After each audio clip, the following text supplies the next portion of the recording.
What you think about when you're born into a fire?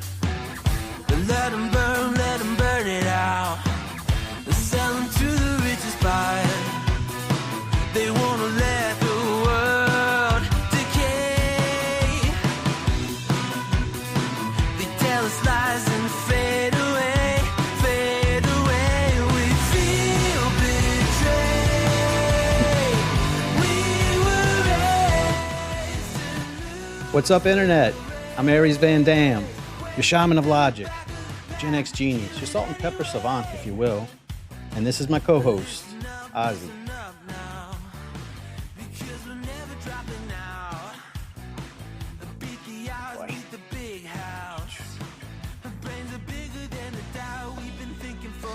So, let me turn this down further. So, please subscribe. I'm trying to get monetized so the dickheads at YouTube will stop harassing me for observing reality and reporting it to you people. I think getting monetized is the only way because I'm on probation right now, so I'll just leave it at that. You have to excuse me today. I'm exhausted. I had a really good Tinder date, and she just left. So I'm beat, but I'm here for you people. So the uploads will still continue today. I'm still going to do the extra uploads after the show, so they'll be coming in today too. So let's get to it. I got to get out of here. I'm exhausted. So. The first video is going to be Andrew Wilson versus public offender. It's a short one. And then we have Dean Cain. Well, we're going to do that one in the third segment. So first is going to be Pearl Davis versus Michael Knowles 2. Right after I do their big debate, day before yesterday, I look on Piers Morgan and they're going at it again. So we'll check that one out. And then again, Dean Cain versus Brian Shapiro, because y'all are starting to love the Shapiro content. I guess might as well do some lolcow content for y'all. So let's get into it. Let me start this out. There we go.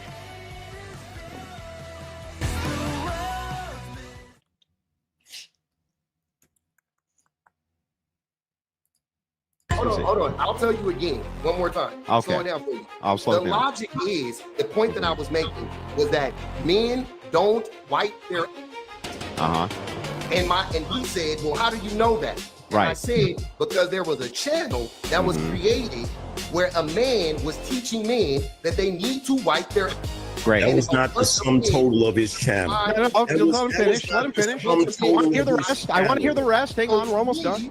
Logically, that would conclude that obviously a lot of men don't wipe their. That's not logical. No, if I had a channel that said, oh, lots and lots of black people can't be dads, and lots of people subscribe to it, would that make it true? Would that literally make it true because lots and lots of people subscribe to it? When you say X, right, you're talking about an X and an entailment of Y. So for you, X is man go to channel. If there's millions of subscribers, therefore X must be true. Men, therefore, must need to know how to wipe their ass. Because otherwise, why would a guy be around to teach him how to? Got it. Makes total sense. But the same thing would apply if you had a channel that said, aren't those black people dumb, right? And a bunch of people subscribed to it and said, oh, yeah, that's true. Then it must also be, it's the same logic. What is this?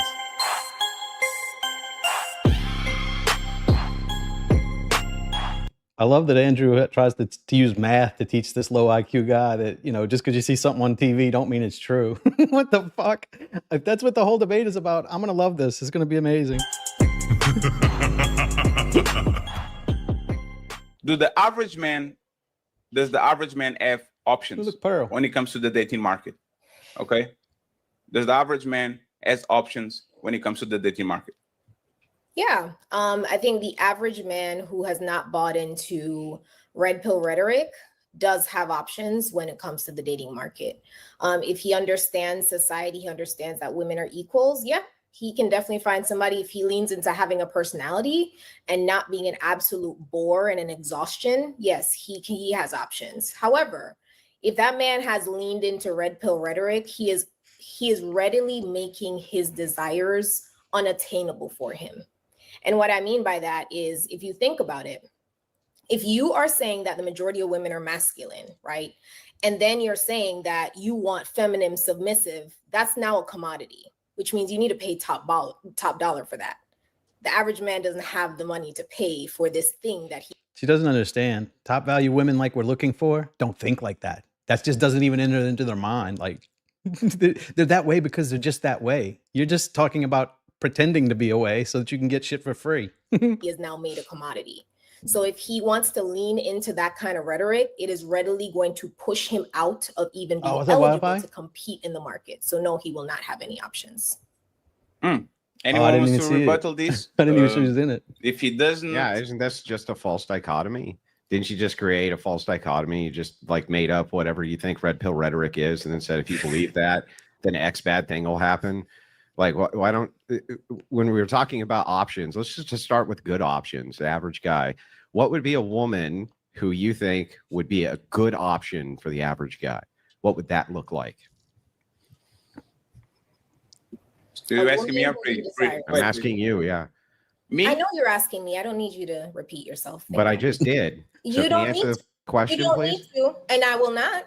No, I didn't think so. You're just going to open your eyes real wide, just not answer the question. You are. We're already starting off. I don't know. No. Think you are. Answer the question, lady. I'm not going to answer anything from you. Answer the question.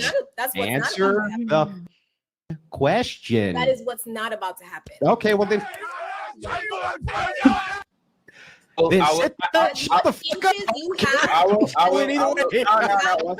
I came to a debate with you, but I'm not going to address anything from you because now I'm being stubborn because I'm a lady boss. 1 second. 1 second, Brady. And she's the one who just said you're supposed to pay a premium for women who act like this. Huh. Okay. Brady, I will ask the question. Okay. Is me? I'm good. No. Yeah, she's good. Let her shut up. Yeah, why would you ever interrupt a woman when she's trying to shut the fuck up? 1 second. Is me asking the question. I'm not dealing with male man yelling at me. That's what's not going to happen. So this is what I'm going to say, Pretty. It's me. I'm talking to you. Big strong woman can't take a man yelling at her. You ignore the Grinch in the room, okay? Like what will be the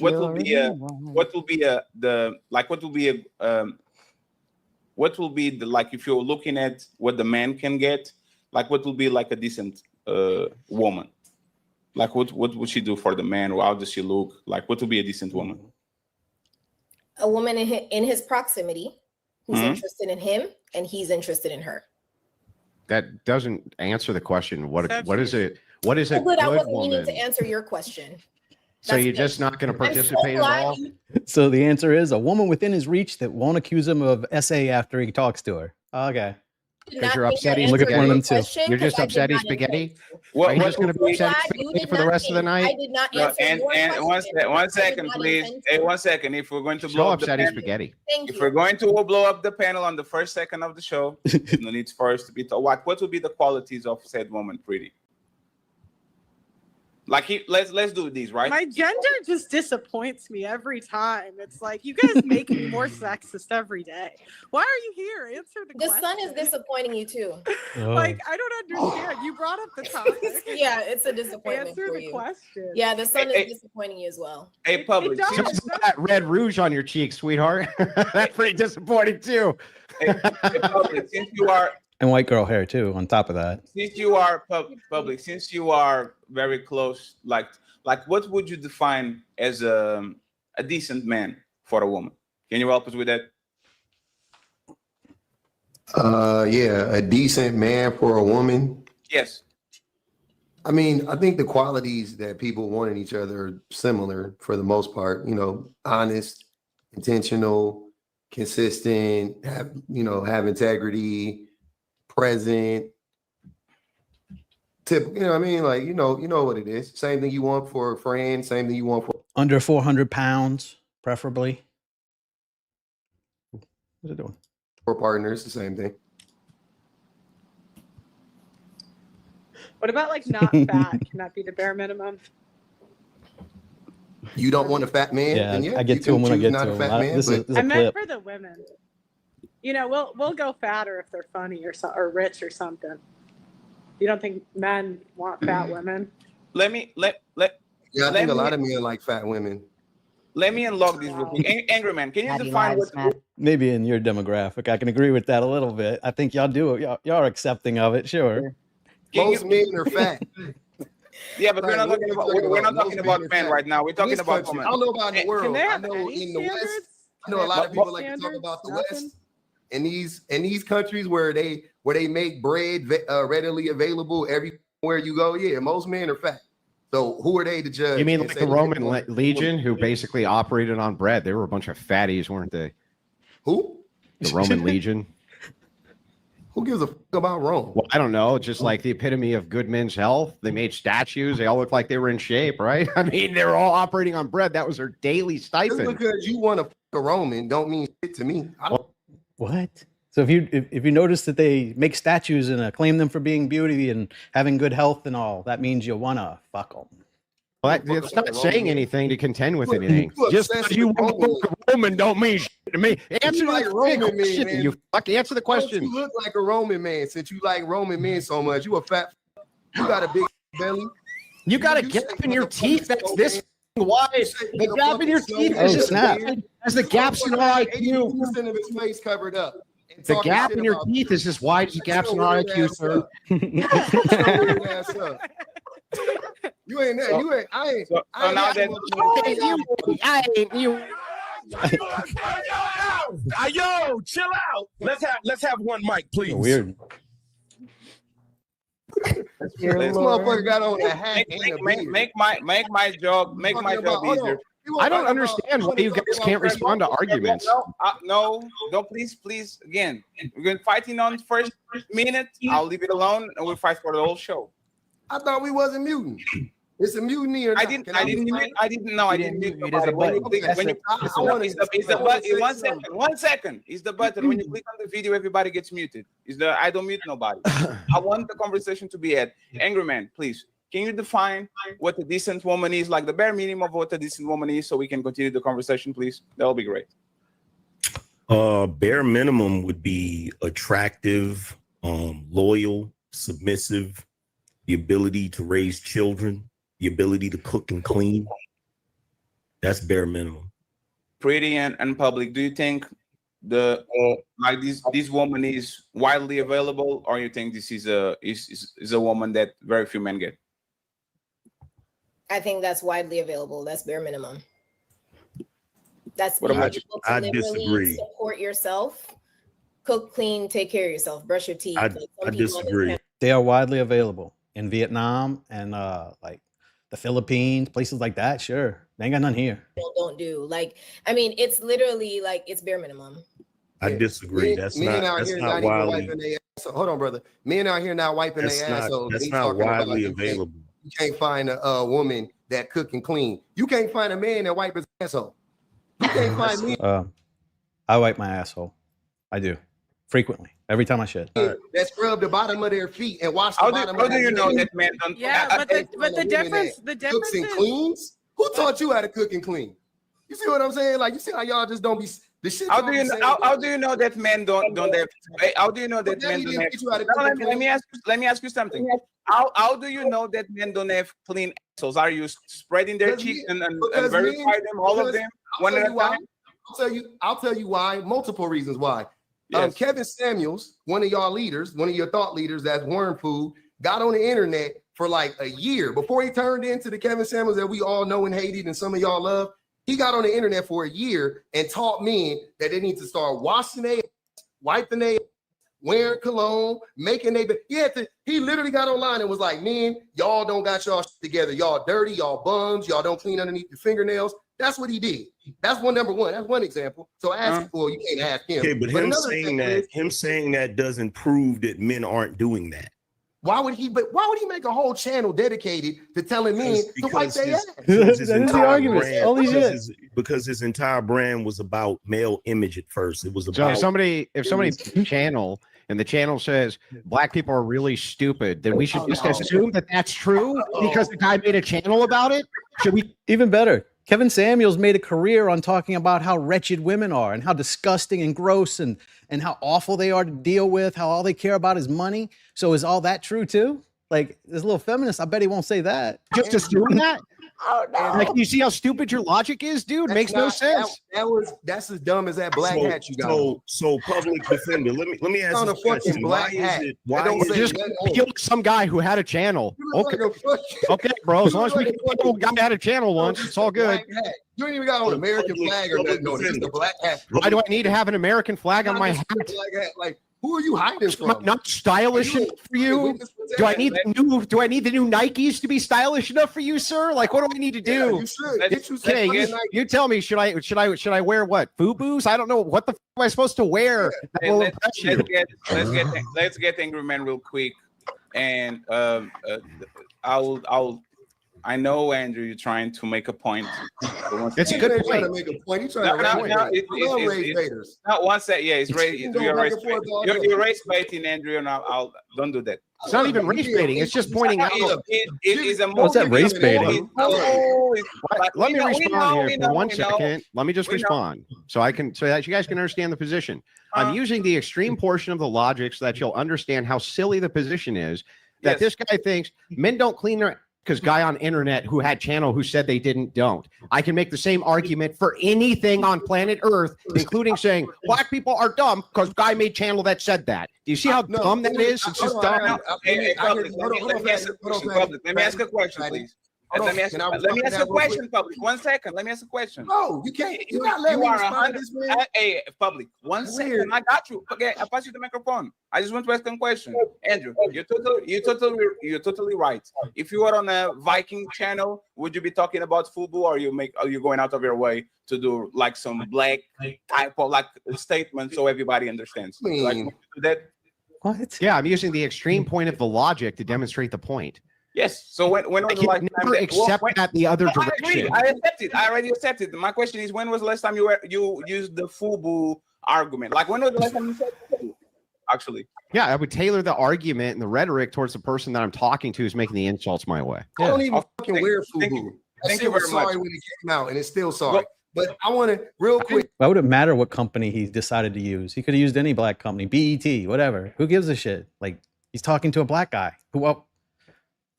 It was a real thing. Somebody had to tell me. Hold on. I want to say something real quick to what he said. This is what I'm saying. When you talk to people that don't understand logic and they just use the word, it's hilarious to me. The logic here wouldn't be that he had a channel where he just said stuff. The logic would be the amount of men that gravitated towards his message, which would prove that there was a bunch of men out here with unclean. I see. So to respond to this argument, Andrew, be quiet. Listen, logical man. Okay, but when are you going to stop talking so I can address the point? It's the same thing. If I were to say, let me use another part of your stupid logic. I can't wait. This dude is questioning Andrew's logic because clearly, if one podcaster says some shit, it's got to be true because that podcaster said it. Jesus Christ, that's. So let's use your racist white channel like that. You would probably like run like it would be like a channel with a dude. Let him finish, bro. Let him finish, right? I'll be waiting the rest of my life. The logic would be let him finish, please. Let him finish, please. That were on that channel and they were watching it. I could logically assume that a bunch of white people are racist. That would be the logic, right? So let me get this right. Let me respond now. And then there was a page. Okay, am I allowed to respond? Millions of people that subscribed to the page that were white and were racist, and they liked the racist white. We're being discriminated against. I don't know if he's ever going to let me respond here. And you guys let him finish, please. Men have a hard time washing their hands. Can you guys let him finish, please, so y'all can respond, please? Because when you're talking, how long does it take him to finish, bro? He's going to one day. He's going to land the plane. He's going to land the plane, and then you guys got it. Stop behaving like kindergartens. Stop behaving like kindergartens, please. Stop behaving like kindergartens, please. If you don't have respect for us, just say it, please. Are these the people in my comments that like ask for like trying to have debates in the comments? Are they stupid like this? Is this what I'm looking forward to, trying to talk these people into debating arguments like this? Some guy said it. It's gotta be true. Why would he say it if it wasn't true? like literally, like that's like special ed type thinking right there. Like if we went on your shows, we wouldn't be I don't know. interrupting you. Usually, a moderator makes a person make one point at a time. The other person responds to the point. And you did a bunch of, you did 3 at the time. You No, I said did 1 football, point. One. 1 point, and 1 use point. every example. So he has right to actually give 1 point Yeah, to every his example. point. Can I respond to it now? Let him finish, please. and then you Okay, can he's just going to respond. say the same thing, but go ahead. I'm done. He got Go it. ahead. No, Let him I wasn't gonna finish. say the Keep same thing. I'm talking. not Okay, so fucking yeah, with this is super easy. So no, the logical entailment that you have is incorrect. If it was the case, indeed, that you said, "Oh, Kevin Samuels says men don't wash their asses, and millions of men subscribe to it, therefore true," then that would mean if you had a challenge that black people are stupid, million men subscribe to it. Ipso facto, that would also be true using your line of logic. By the way, I can demonstrate you don't know shit about logic. I'll do it really simple, and you'll never answer this question because you can't. If you know a single thing about logic, just tell me the 3 laws of logic. What are they?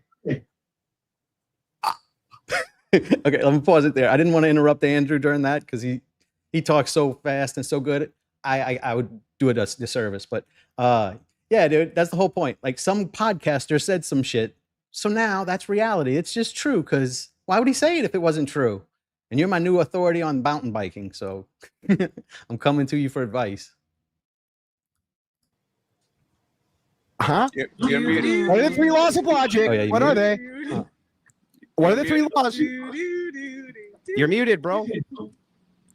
What are the 3 laws of logic? Answer the question, please. Oh, you were really expecting me to answer your dumb Yeah, because you can't. You can't. You don't know anything about There's logic. Just sit law- there. There's Just the sit there. law of identity. There's the law of God. non-contradiction. Wait, can he do the last one? And then there's the law of excluded. So desperate to show that she knows something. Cool. You paid for Andrew's course. Congratulations. So did I. Middle. Oh my Law of God. Even Sarah identity can name them. is- Law of identity is like this thing is this. Law of non-contradiction is like that can absolute like an apple can't be an orange, right? And then you have the excluded middle, which means there is no gray area, and it either is or it isn't. Yeah. That's Well, close. that's A your basic- contradiction would be P and not P. What you referenced there was the law of yeah. identity. Yeah. But yeah, I mean, but we should ask our logician friend here. He's a genius. If anybody knew anything about logic, like the guy can't name the 3 laws of logic, they would know that. Yeah, what is the use in naming the 3 laws of logic? Like for you, for an example, when you aren't logical. Because Like, you're what is basing, you, like, you- because like, you're just because creating. you know the definition of I'll a explain word. why. Or, hold on. Knowing the concept, right, of something and being able to exhibit it is more important than understanding or just being able to regurgitate a definition. I actually agree. So you just say, I know, but you don't follow that though, because you're not logical. Okay, so let's. Because what you just said didn't refute what I was saying. Yeah, it You did. just changed- He's not even smart enough to understand what the laws of logic are. They're like a group of rules that determine like whether something is logical or illogical. He's not even like wrapping his head around it. I think he's just going to pretend like Andrew made that up or something. But he's the one that called Andrew illogical. That's why I knew he was fucked. I knew he was fucked. You just pivoted and you moved it to something else. No, it's no. Again, I was testing the Wait, consistency. Hold on. I'll tell you again, one more time. Okay. Slow it down for you. I'll slow The it down. logic is the point that I was making was that men don't wipe their asses. Uh huh.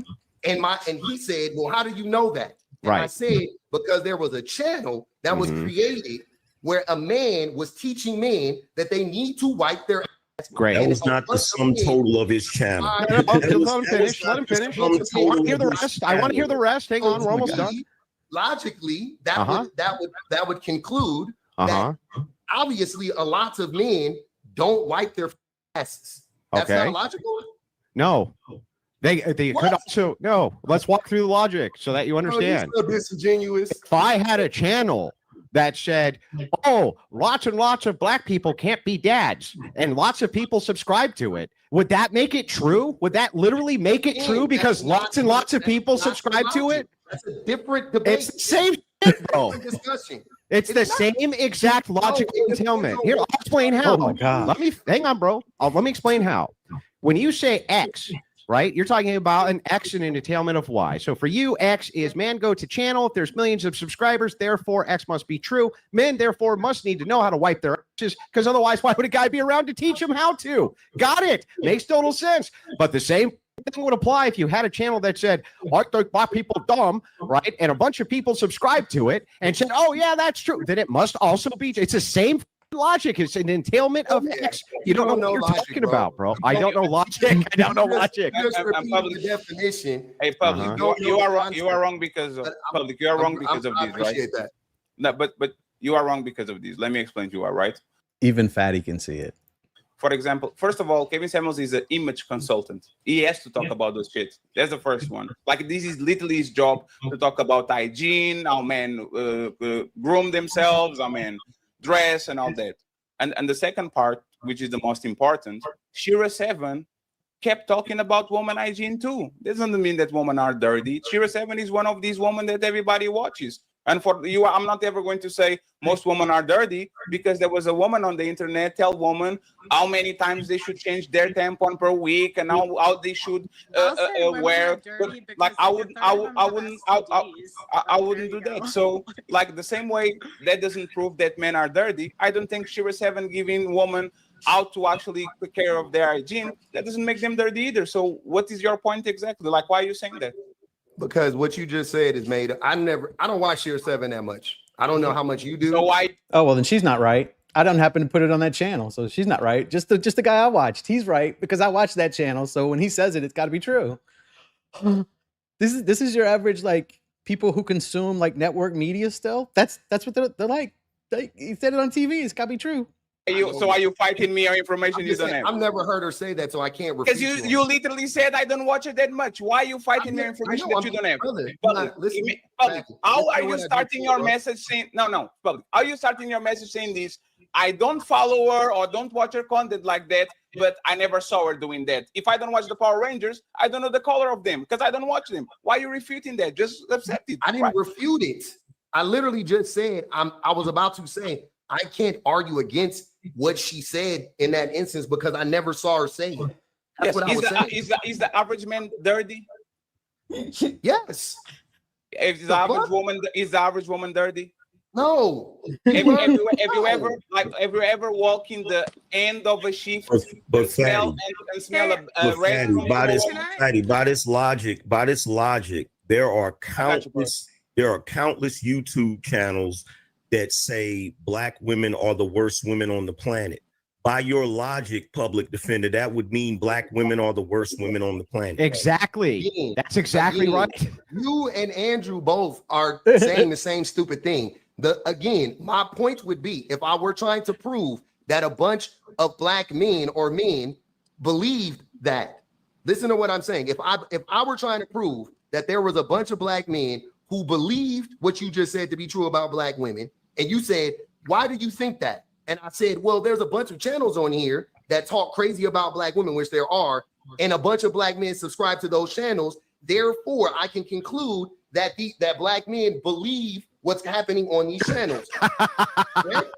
Many people have come to this conclusion because of those same channels. Let me respond to him real quick. Let me get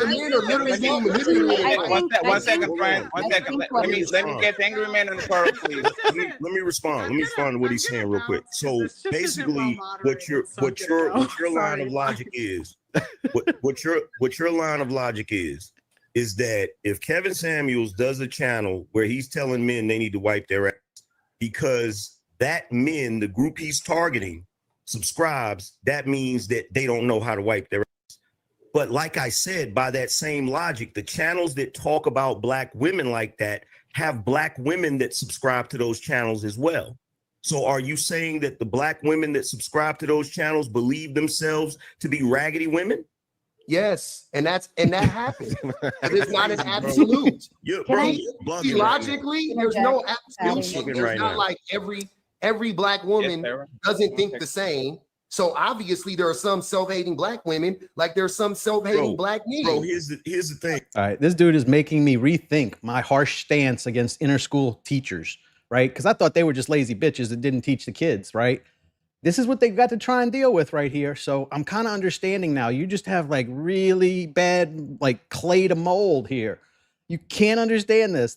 Everyone on the panel is laughing at him and he can't understand it. Jesus, if a guy makes a channel about working on cars, just because he specifically talks about fixing the transmission that day doesn't mean that everybody that subscribed has a broken transmission. That what you're saying isn't logical, bro. It's not. That wasn't logical. That's why y'all need to stop practicing analogies on these lives. Because what the fuck does that have to do with anything? That was dumb. Because That's what not an what, that's analogy is not for. the same thing. That is not a one-to-one. It's absolutely. He's not understanding. They're saying because you're saying just because this guy says it, that means it's true. How is it not that way whenever someone else looks at this this person with a lot of subscribers and says the same thing? He's incapable of understanding. He's doing the exact same thing. And I don't know, like he's got to be like special ed, right? Absolutely the same It's thing. not a one-to-one, bro. I think It's I not. think what public offender's trying to say is that if there's a market out there for a particular talking piece, then people tend to flock to it. It's not that he's not saying. I don't think it's agreeable to say that men don't know how to wipe their ass. But does it prove the talking piece? I don't. Thank you, Sarah, the retard interpreter. don't think it proves it. What I'm saying is if there's a market out there for that, that's where they flock. It doesn't mean that it means men don't know how to wipe their asses. And why are we still talking about this?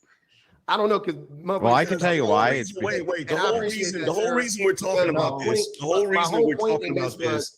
They asked me to prove it, and I just gave them an example. How the fuck do you prove that men don't wipe their ass though? That's what I'm saying. It's stupid to begin with. I mean, I guess you get two popsicle sticks and like pull them apart and look or sniff it. I don't know. It's your fucking deal, bro. Like, then why would you make the statement then? Wait, this is what happened. What happened was Fatty asked me a question about the bare minimum for a good woman.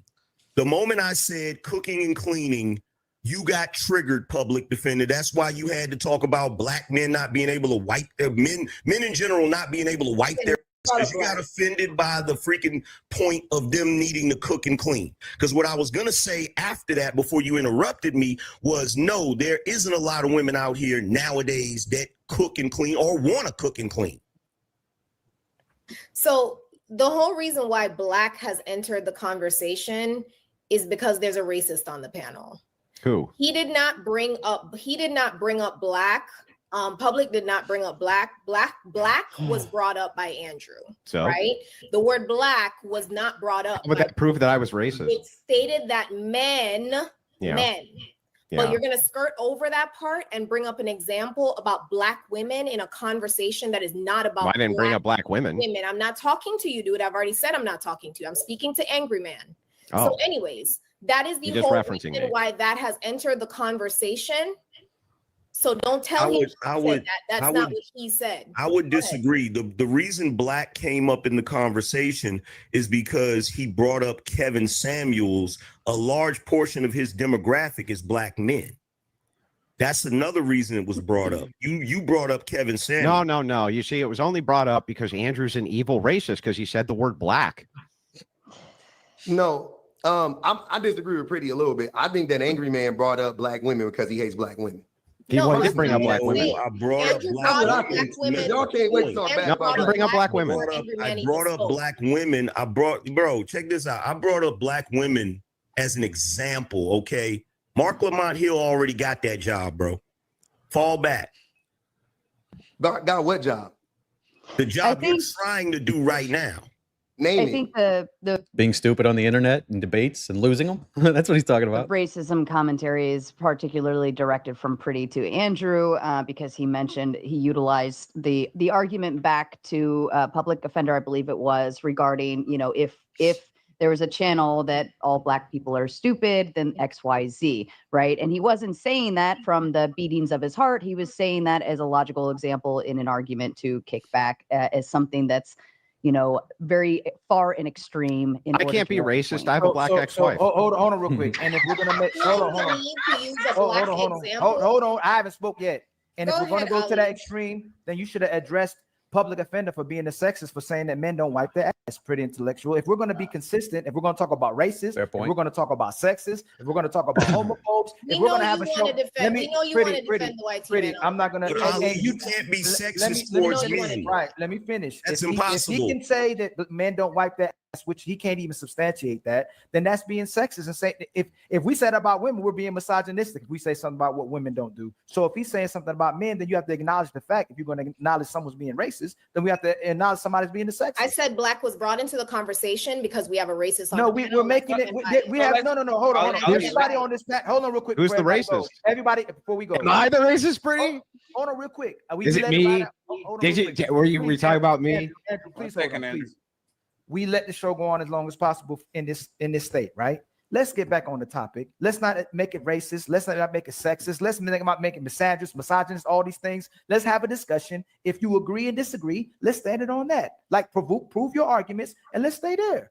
Hold up, don't slide yet. I got All right. That's it. It was just a clip for this one.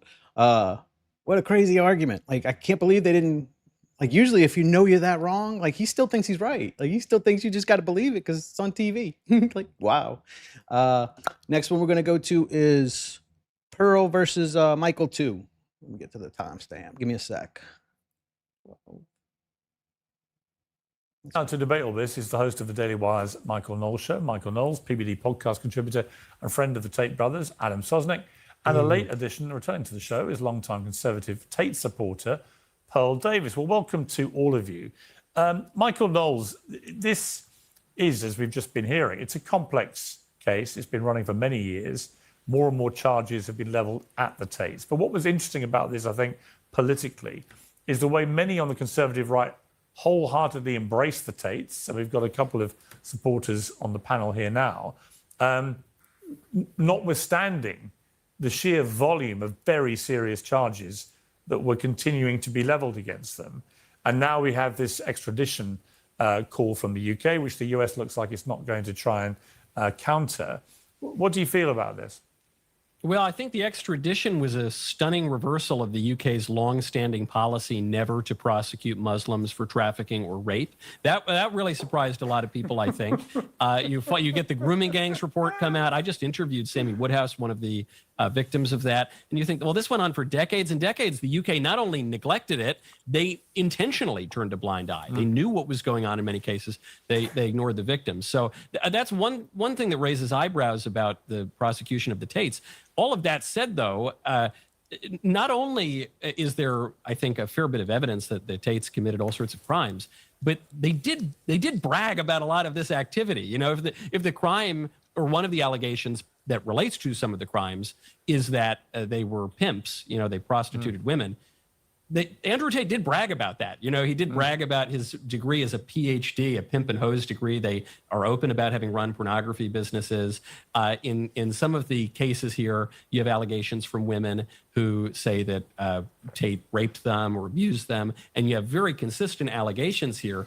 But then, of course, in some of the allegations, you have women who say that they were abused by Andrew Tate for over a period of years. In other words, they were in a relationship with Tate for years, but some of his behavior was abusive or even criminal. And I think all of that can be true. So I understand why people raise their eyebrows at an investigation and prosecutions that have gone on in multiple countries for multiple years. But we should be clear about the facts here. You know, they have been open about a lot of very shady, dodgy, and possibly criminal activity. They are Brits who moved to Romania. Brits never moved to Romania to do good stuff. You don't move to Romania to go bake a pie for the widow, okay? You move to Romania to do really sketchy, dodgy stuff that they've been very open about. And so the reason I think people on the right, in the American right, have in some cases embraced or defended the Tates is because in certain cases, they have the same enemies, the same kind of liberal, woke, globalist agenda. That's true. And also because these institutions of global liberalism have been corrupt. So that gives an opening to the defense attorneys and the Tates to say, well, look, just as Trump was a victim of the corrupt institutions, so am I. It can be the case that they're guilty as sin and the institutions that are prosecuting them are corrupt as well. I think both of those things can be true and very likely are. Fair point. Adam Sosnick, welcome back to Uncensored. I want to play a clip from Ben Shapiro, who this week attacked Nick Fuentes, Tucker Carlson, Candace Owens, and others for defending what he said were the Muslim pornographers, Andrew and Tristan Tate. Let's listen to what he said. Tucker, as I've mentioned, devoted hours of airtime proclaiming Tate's innocence. So did Candace. The vice president followed the Tate brothers on X. Is this a coincidence? It's all the same people. It's all the same people. These are the conspiracy theorists. These are the reactionary right, horseshoe theory people. These are the Jews did the pornography, and did the Holocaust really happen? Simultaneously hugging Muslim pornographers who allegedly raped white women. Thank you, Ben Shapiro. I now have a reason to try and believe the Tate brothers. Thank you. Fuentes is constantly claiming to hate pornography. I mean, that's when he's not, having a window open with trans pornography on it. He claims to despise the Jews for supposedly having spread a pornographic culture, despite the fact that Judaism opposes pornography and finds it a sin. The point of his later comment. So I wonder why one country produces almost all of our pornography. Huh. And that's supposedly one of our greatest allies. So that's really funny. They own all the pornography. Ben just said pornography's bad.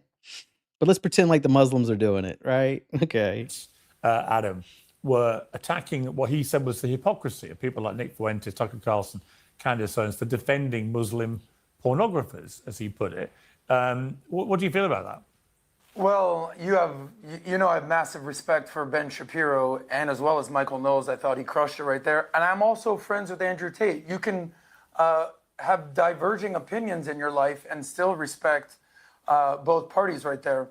But I've known Andrew Tate for at least 5 years. I've been a fan of Ben Shapiro for God knows how long. I think maybe if there was a cross section of two people, it would be someone like Ben and someone like Tate. So you could be a masculine, strong, powerful guy and still have values and conservative principles and standards and respect women. Now, I watch Ben all the time. I saw him do a 45-minute episode on Andrew Tate. I know he's not a fan of Andrew Tate. I don't think Andrew Tate or Tristan Tate, who I've known for quite some time, consider themselves conservatives, right?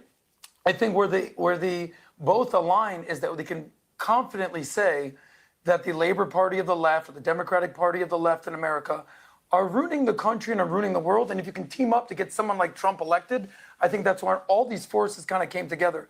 Now, Ben Shapiro, if he had his opinion, he probably would have never had Andrew Tate endorsement. But that's irrelevant because Alina Habba, you just showed, I believe. I think you showed Donald Trump Jr.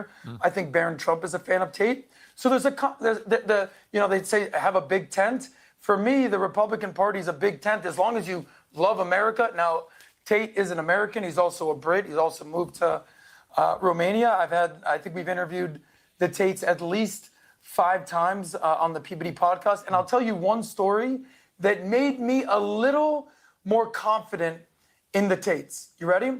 So, by the way, they've been charged with or allegations of some of the most heinous, absurd, horrible, ridiculous crimes. And they've never been convicted of anything. But one time in Fort Lauderdale, when they were able to fly in and he sort of challenged DeSantis, he said he had to go back to Romania. And I asked him, why do you need to go back? You're here in the States. He goes, I'm going to man up and I'm going to show up and I'm going to be there in trial and I'm not on the run.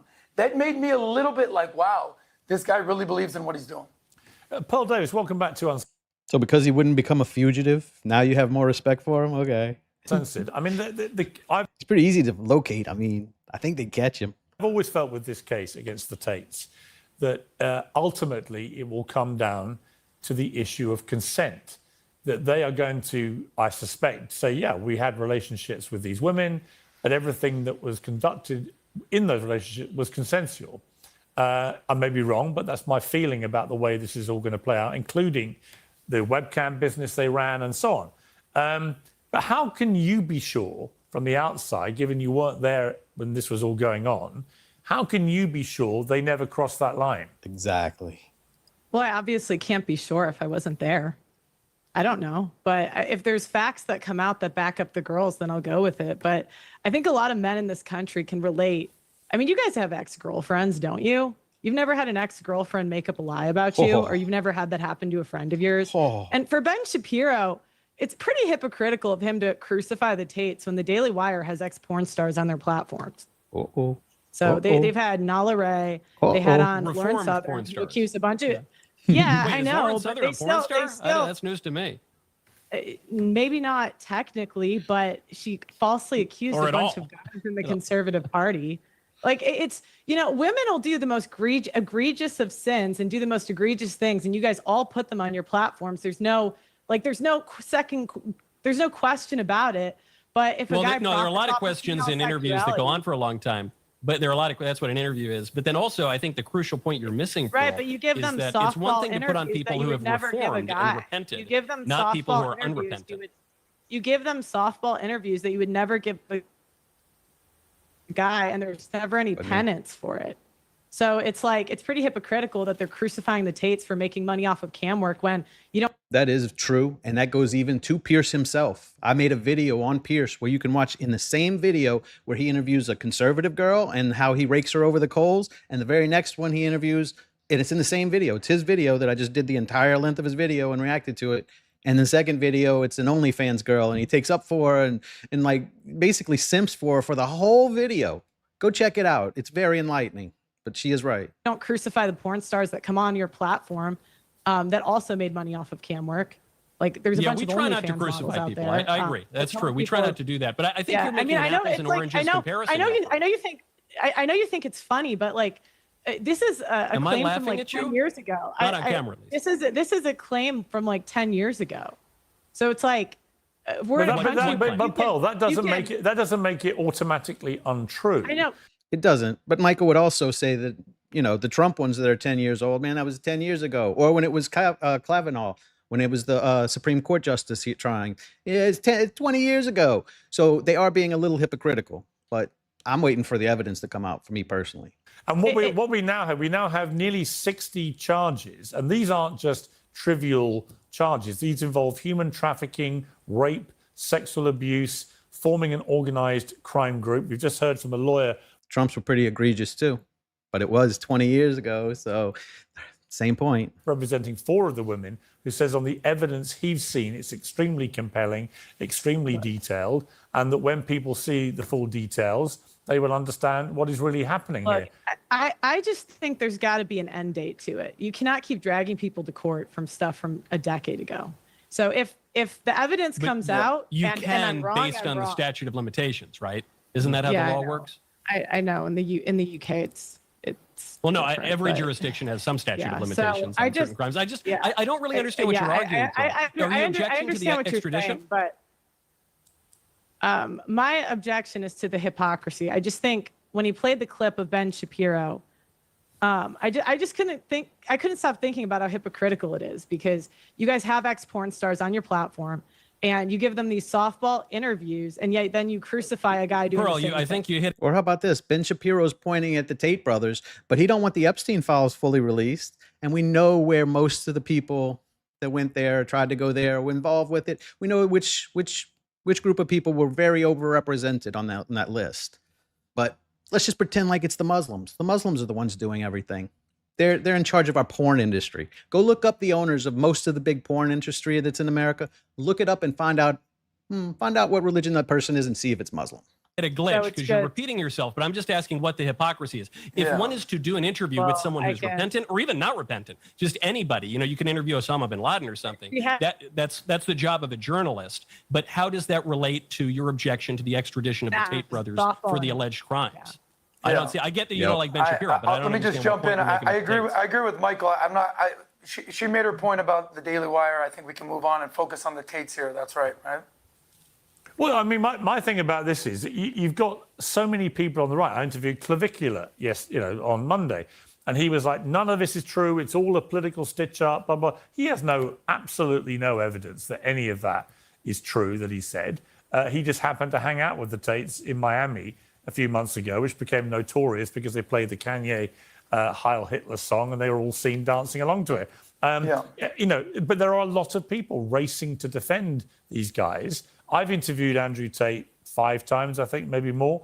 And I've always made the point, look, until you're proven guilty of something, I believe in due process and anyone is entitled to be innocent till proven guilty.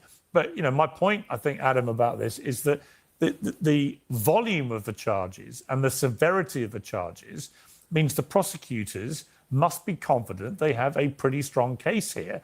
And these are really serious allegations. And so the rather trivial way that many on the conservative right in America have simply dismissed all this as political stuff, I think is ridiculous. I just find it hard to believe it if they were in a relationship after. Well, hang on, Paul. I'll come to you, but just Adam, first of all. Yeah, I hear you. Look, I can't tell you how much content and interviews legitimately with both Tates I've done on this. And what I realize, there's 3 camps. There's the camps that are going to say, put them to jail. They're rapists. I can't believe them. They're such scumbags. Toxic masculinity. You're not going to convince those people of anything. There's the people who are going to say, bro, he's innocent, straight up. It's all a hit job. It's a political warfare. This is what's going on. It's weapons. You're not going to convince those people otherwise. What I hope in America and around the world is there's still reasonable people who are willing to look at what's called facts. I believe Ben Shapiro talked about facts, not feelings, and legitimately see what happened here. Here's my experience. I remember 3 years ago when we first interviewed Andrew Tate, I want to say. What a good little Zionist. Notice how he always tries to make it an us versus them, this camp versus that camp. And a lot of people are like me. We're just going to wait until the facts come out and then make a decision, because then you don't look like an asshole. Like one of these two sides is going to look like in a couple of weeks. So that's the way you're supposed to do it. I don't know why they don't do it that way, but. In Spain, Madrid, we had meet at a secret location with PBD. Then that's when he got canceled. Then we had to fly to Romania to their compound after I was on house arrest. I remember all these different situations and everyone saying, this is what's going to happen. This is what's going to happen. What happened in Romania specifically? Let's do this. In Romania, he was charged with the most heinous crimes: human trafficking, rape, minors, money laundering, trying to start basically a organized crime. And what happened with all those allegations, Piers and all my other friends out here? 0 convictions. Zero. Not like, well, we got you on one like Diddy. So you have super famous people. Well, it is ongoing. Yeah, but hang on. The Romanian. Yeah, but hang on, Adam. Diddy and the Tates are still innocent. Yeah, but Adam, the Romanian process is ongoing. So it's not like they've been cleared of everything in Romania. They haven't. How much time do they need? I think there are legitimate questions about how long this is all taking. How many years do they need? No, I agree. I thought we believe in a fair and speedy trial, Piers. I'm not sure what's going on in the UK these days and the hypocrisy with the grooming gangs and everything going on here. But I'm old enough to remember when Andrew Tate was not a Muslim, and I'm old enough to remember when the UK was respected and also not a Muslim. So let's be fair here, and whether it's Romania and the UK, get it over with, not just because of the Tates, because there's some victims here that need justice. When you say the UK is Muslim, what you I think meant to say is that 5% of the UK is Muslim. Did you miss out the percentage, or was there some reason for that? You know we like to have fun in this show, and you know that we're joking, but there's Muslim country. There's 5% of the population is Muslim. 95% are not. And it's going great. The rape gangs, the free speech, everything's going great. We had a real issue, but as Michael, I mean, you talk about hypocrisy. I just encourage you to clean it up. What's up, Michael hit good the to see you nail again. Absolutely on the proverbial head. He's one of the sharpest guys out there, Michael. Well, of course he is. That's why I always have him on. Come on. But this point, there is a stunning hypocrisy that many on the conservative right in America have been attacking the UK relentlessly.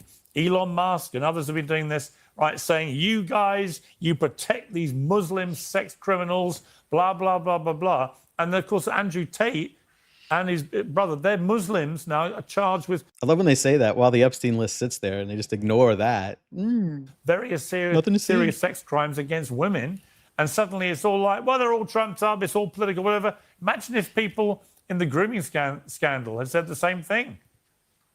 Yeah, there is a real peril Piers, about the I have to answer this real quickly. Michael, sorry, if I may. Michael, please, and I'm going to give you the floor. Piers, Andrew Tate, number one, Tristan is not Muslim. Andrew Tate's been Muslim for 15 minutes. Whatever's been going on in the UK is a systemic problem. Tristan, I couldn't remember if Tristan was or not. So Tristan is not, he hasn't converted. It's only Andrew. Piers, I'm in Jerusalem right now, and I was in Tel Aviv. I can't tell you how many Brits have come up to say, hey, big fan, see you on Piers. He's the man, love you. We're moving the hell out of London for fear of our lives. And the number isn't 5, 10, it's dozens I'm saying the hell in London, and I haven't feared for my life. Lying to me I haven't feared for my life what's going on there, I'm going to take their credibility. You live in a nice part. I don't live in a nice part. I live in... He takes a limo to work and says, I don't live in a nice part. Whatever, Piers. I'm sure you live in a fucking 1-bedroom shack somewhere. Whatever. I actually live Hang on. To deny this. It's amazing. I can tell you. I grew up in South London. You're great, on the mean streets. I worked and lived on the mean streets of Tooting, Balham, Wandsworth, Brixton, right? West London is a very mixed environment. Fucking life. Right? The problem with you, Piers. Go the on, problem boy. with you Americans is you don't actually come over here to look for yourselves. I lived in London for 3 years, Piers. Right. I lived there. And you don't think West London has people from My all- ex-wife is all British, types? Piers. I've Guys, give Pierce a break. He only has 3 helicopters. He's one of us. seen this. West London is the nice part. I lived in the heat. So Let's get back to the series. you were not. Because you can't gaslight what we see with our eyes, Piers. What do you think you see with your eyes? You said, I mean, poor old Adam says he can't. Apparently, Londoners are terrified. They're leaving the country. Population? That is absolutely not true. At least not in London. And I can tell you, just walking around London for 3 years. What do you think? This is what commentators do. They want to say, believe my statistics. Don't believe what you see with your eyes. No, that's why I'm asking you to believe what I see with my own eyes. That was a good one. I've lived in London since I was 20 years old. I'm now in 61. the nice part, because in 41 years of living in London, no way you are living. I have never once feared for my life. You made a lot of money and you're successful. Embrace it, baby. There is no way. You did not live in East London. There's no way. Pierce, I gotta agree with our friend here. There's no way that you out there on the streets of London. I worked in East London. You're too big of a celebrity at this I point. worked in East London for 16 years. But not now, see? And How long ago, Piers? In a television studios where he worked. Like they got a lot of riffraff running around in a TV studio. Well, it's a bit like saying, look, I've got a home in Los Angeles. Piers, you're dating yourself, baby. No, I'm 61, but I look The mean streets of Beverly Hills. Okay. 50. You just said Americans You do. don't You look try great, hard. but you also worked there LA, 40 years ago, big LA dog. is the same. I have a home in LA. There are parts of LA where you might fear for your life. Most of the places you don't. Same with London. Pierce, next thing you're going to tell me that LA is doing just fine as well, and there's no It's not. homeless I don't problem. like the way LA's gone at all. Let's come back to the text. Let me bring in. I love you so much, There's a wider Pierce. show to be had about whether Britain is. It's so terrifying. Everyone has to leave. It's bullshit. But anyway, by the way, Pierce doesn't like LA. They don't have enough what do you call them? Grooming gangs there for him. So they need to improve. let's not even get into. Andrew Tate is the one. Let me ask you one question. Andrew Tate's saying this Let out me loud. ask you one question. Which city are you all currently in? Mike, where are you? I'm in the free air of Nashville, Tennessee. But to your point, I was just with you, Piers, in London. Yes, you were. And I Did you fear for your life? But, well, the one thing is, because I'm Sicilian, I might pass for like a North Pakistani. So they might have let me off the hook. I don't know. I didn't have any danger when I was there. You never fear for your life. Where are you, Adam, at the moment? Miami? Well, I'm born and raised Miami. I just happen to be in Jerusalem right now. That's why I Of gave you all those course. people who are basically Of saying they're course. trying to leave London. So that's my Hasbara experience tour. here. That's my lived experience, Piers. And It's Pearl- just my lived Pearl, where experience. are It's you? my truth. I spent 3 years in London. Where are you now? And now I left because it actually was so bad. Where are you now? And now I live in Dallas. So you want me to believe that the Dallas murder rate, for example, is better than London's? I don't know what the murder rate is. Let me It's help better- you. it- The it's- murder rate in every American major city is infinitesimally worse Well, than it is in London. We have guns. And y'all are pussies. That's why. It's still bad there. Oh, they're just beating them and raping them. Oh no, that's much better. It is better, but like you're doing it a lot more. I can't. Why are you not Let's scared of your let's go life? to the rape statistics. Let's go to but the you were- knife attack statistics. Yeah, look, you were talking about the Muslims being in London. And it's only 5%. And Yeah. I said that is absolutely not true. And No, I said could- 5% in the UK. Yeah, whatever it is in London, it's How way much higher. in And it's London, though, completely- Piers? And it's Well, a slightly completely higher, different slightly higher in experience. London, as it is in most American It's lower in my limo though. cities. Slightly. Oh my God. Let me bring have things fun back. in the West. You know I what? would There's a live there bigger show to be had about the murder rate in America compared to London. I agree. Trust me, we will win. But let me bring it back to the Tates. So Michael, let's talk about where we are with this case, because they are likely to be extradited, I would say, within the next 6 months, whatever happens, back to the UK. They're likely to then face quite a lengthy trial, probably, as we heard from a lawyer for some of the alleged victims, in 2028. So this could get wrapped up sometime in 2028. It is, to me, an unfeasibly long time from start to finish this, but at least there seems to be some light at the end of the criminal tunnel, if you like, for these two guys.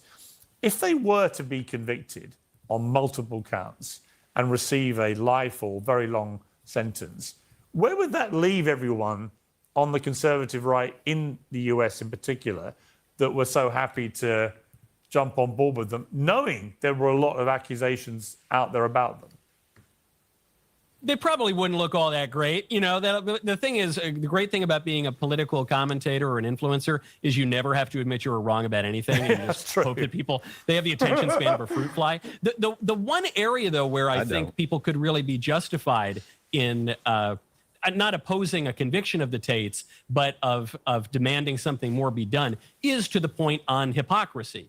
Not the hypocrisy of journalists, you know, asking questions or anything, but the hypocrisy of these institutions. Because the way that the Tates are defending themselves is they're saying, yeah, look, maybe our behavior was reprobate, but it wasn't technically illegal. Yeah, maybe I had this abusive relationship with this girl, but it was a relationship that went on for 2 years. Yeah, that is their argument, yeah. Rape. Yeah, that is their argument. And so you can take that to the political level, which is all of the attacks on the Tates are that they're pornographers. Okay, I hate pornography. I agree. I think we should ban it. But it is I think legal. we should prosecute pornographers. But yeah, but you know, looking at pornography as an industry, the Tates are small potatoes. Why aren't they going after the big guys who are actually playing in pornography? If you're talking about trafficking, yeah, trafficking is really bad. They may have trafficked girls. Why don't we go after the cartels and the organizations that are actually trafficking people? You have, at least in my country, in America, and actually in your country too, you have the left-wing parties who are facilitating that kind of stuff. You want to take rape seriously? Obviously, we've been talking about the grooming gangs. There's been neglect of that issue here in the United States. So I just say, okay, yeah, great. Fine, you know, go after the Tates if they committed the crimes, throw them in jail forever. But what about the broader political implications? Because that really is a hypocrisy if you're only going after it when it's some online influencer, but not the far more widespread and egregious problems that are systemic. Yeah, that's a fair point. Now, look, on the subject of traffic, and this is a clumsy segue, but it's because you were in the news, Michael, weren't you, for your views about Uber drivers this week. In which you said this. My wife comes to me. She does Uber or whatever, you know, she's getting an Uber. For me, I get a female driver, I say, whatever, it's going to take me longer to get to the airport, but it's fine. My wife gets a female driver, I'm not joking. She will cancel it. No. Yes. I am stoked when I get a female Uber driver because I'm not going to get murdered. Okay. You know? She said, well, they have a new one now because women are afraid of being like kidnapped or murdered or something. But like, so they have this new one where women can request female drivers. And my wife, she was like, Mac, are they going to do one where I can only request a male driver, please? I want to get there on time. Is this what your wife sounds like? Exactly. I mean, it's an amazing. I love it. Now, other than your extraordinary impression of your wife, which I'm not quite sure how she would take that, but were you basically using her but quietly believing the same thing? I mean, do you yourself ever have a female Uber driver? Oh, how could you suggest such a thing, Piers? When that clip went viral and it was getting all the headlines, my wife said, she goes, Mac, you left out very important context, and which is true. The context I left out is that she hates getting the female Uber drivers in part because I'm so chatty. So I'm talking to them, and the women are much more likely to get distracted than the men. So I think my point still totally stands. I am late to the airport when I have a female Uber driver. They miss the exit. They're not. Wow. I take some responsibility for that as well. Michael. I'm very gregarious. I like chatting with them. I'm only going to request female drivers because I want to finally see a woman do some work. That's facts. Adam? Piers, if you want an argument on the show, you're going to get it with Adam and Michael right now, by the way, sir. Go on. Michael knows you're a legend, but question for you. How often do you take Uber? All the time. I take Uber constantly. Okay, gotcha. I'm just checking in. Because I haven't, the reason I wanted to chime in is I haven't had a car in 15 years. All I do is Uber. Like DJ Khaled, all I do is win. All I do is Uber. I don't care if it's a man, a woman. I don't care if they're a he, she, whatever they got going on these days. Do they speak English?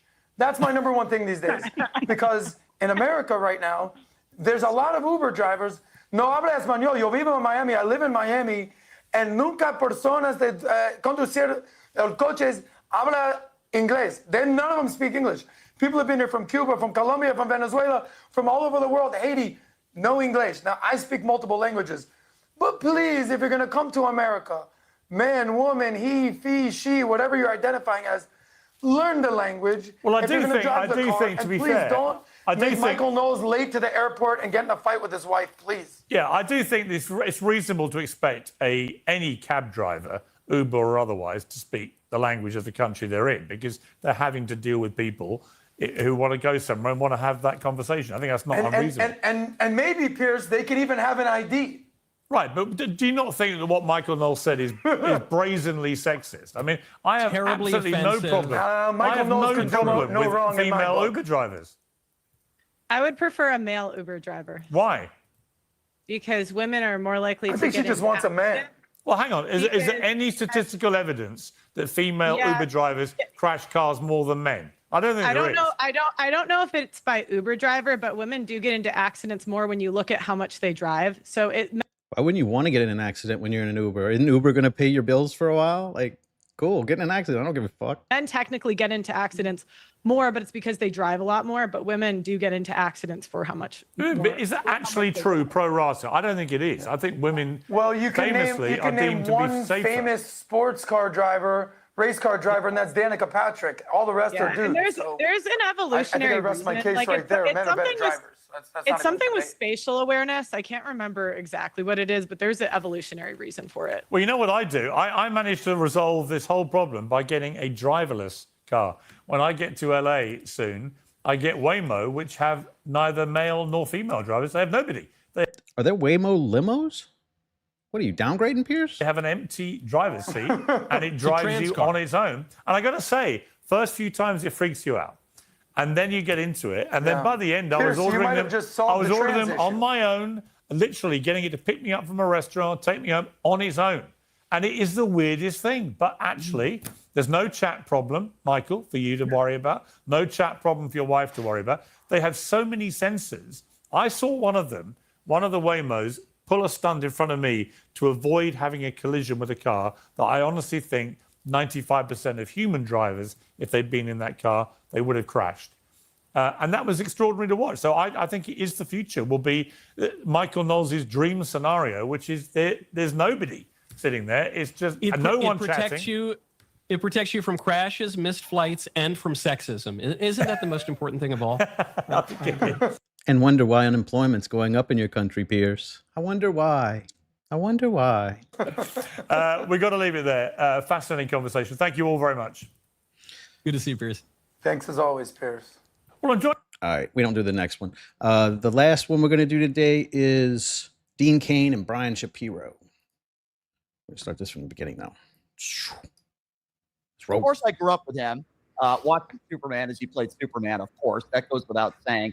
You've seen him all over the place, and he is very opinionated when it comes to the world of politics. I mean, you see him on Fox News. I saw him on there last week. Of course, I'm talking about Dean Cain, who was one of the speakers who was going to be at Freedom Fest, who's nice enough to join us on the program today. Dean, I really do appreciate you being here. How are you?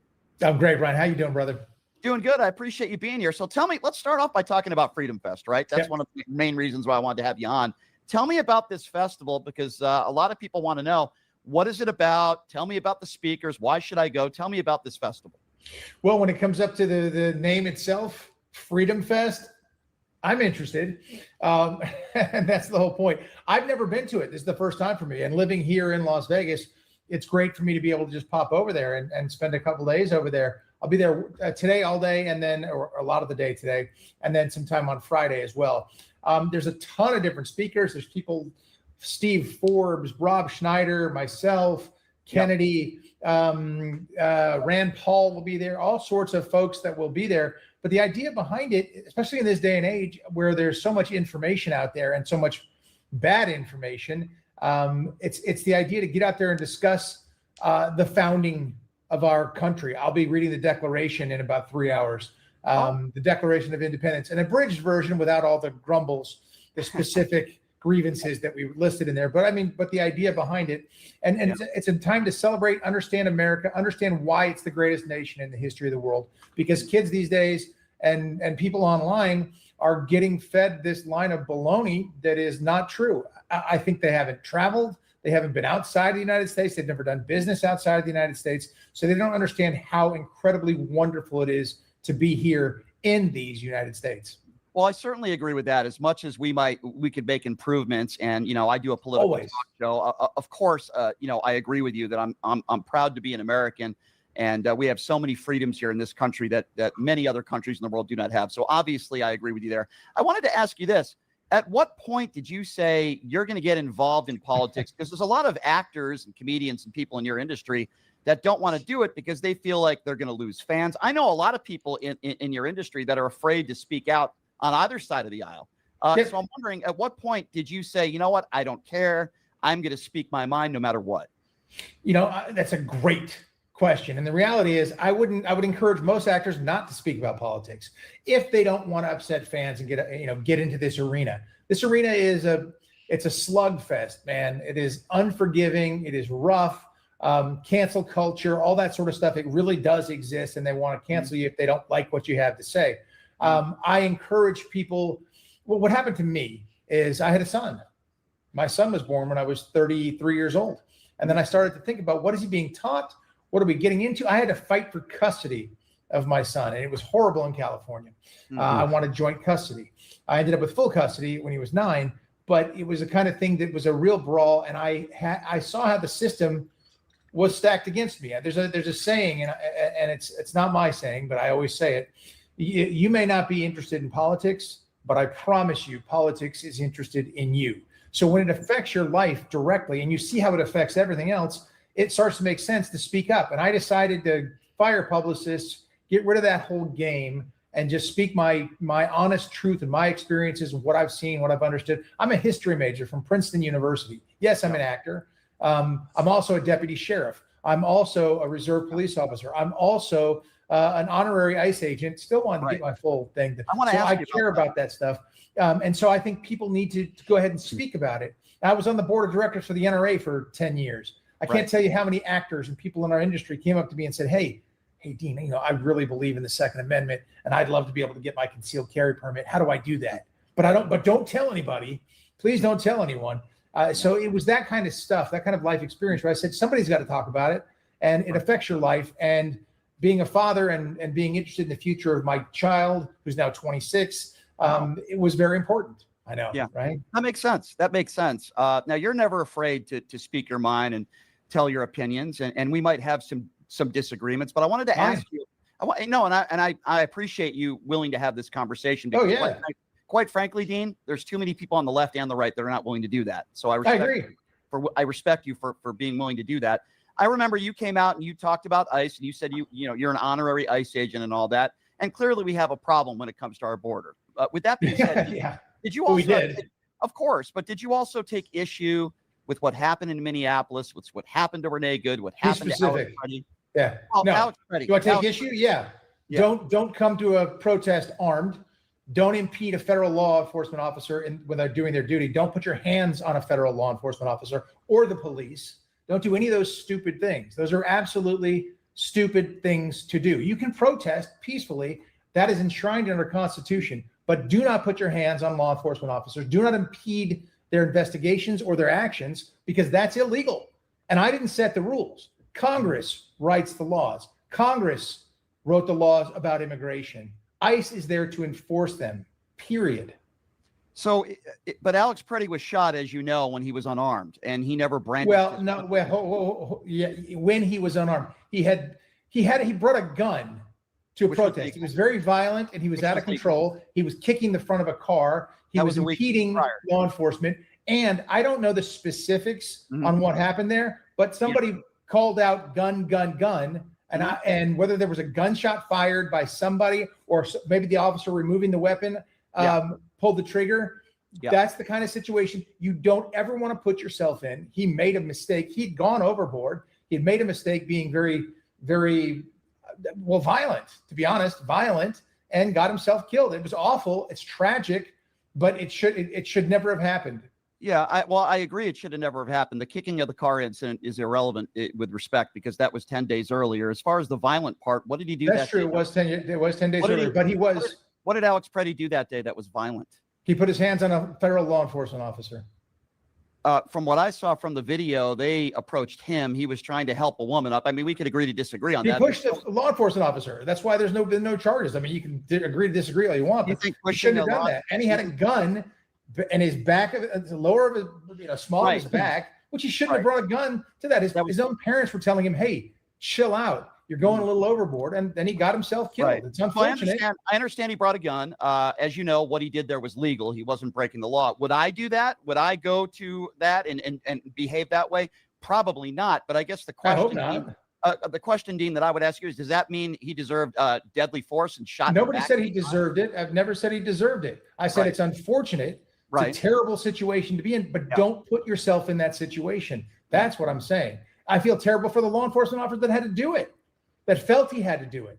I feel awful for everybody involved. I know, listen, police officers, ICE agents, law enforcement officers don't go out going, "Hey, I'm going to go shoot somebody today." It's the worst thing in the world you ever want to have to do. Yep. Right. But that's what you're trained to do. And if you hear gun and you see a gunshot and you know this guy has it and he's wrestling with law enforcement, somebody can make a mistake or somebody can make an action that I would hope I wouldn't have to be that officer. Dean, do you think Stephen Miller made a mistake by hours after the shooting calling him an assassin?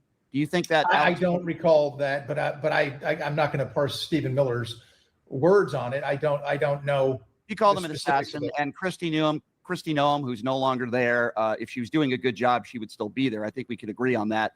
Called both Renee Good and Alex Preddy terrorists. Alex Preddy and Renee Good have no criminal record at all. Do you believe that they were both terrorists? Not terrorists in the term that I define it.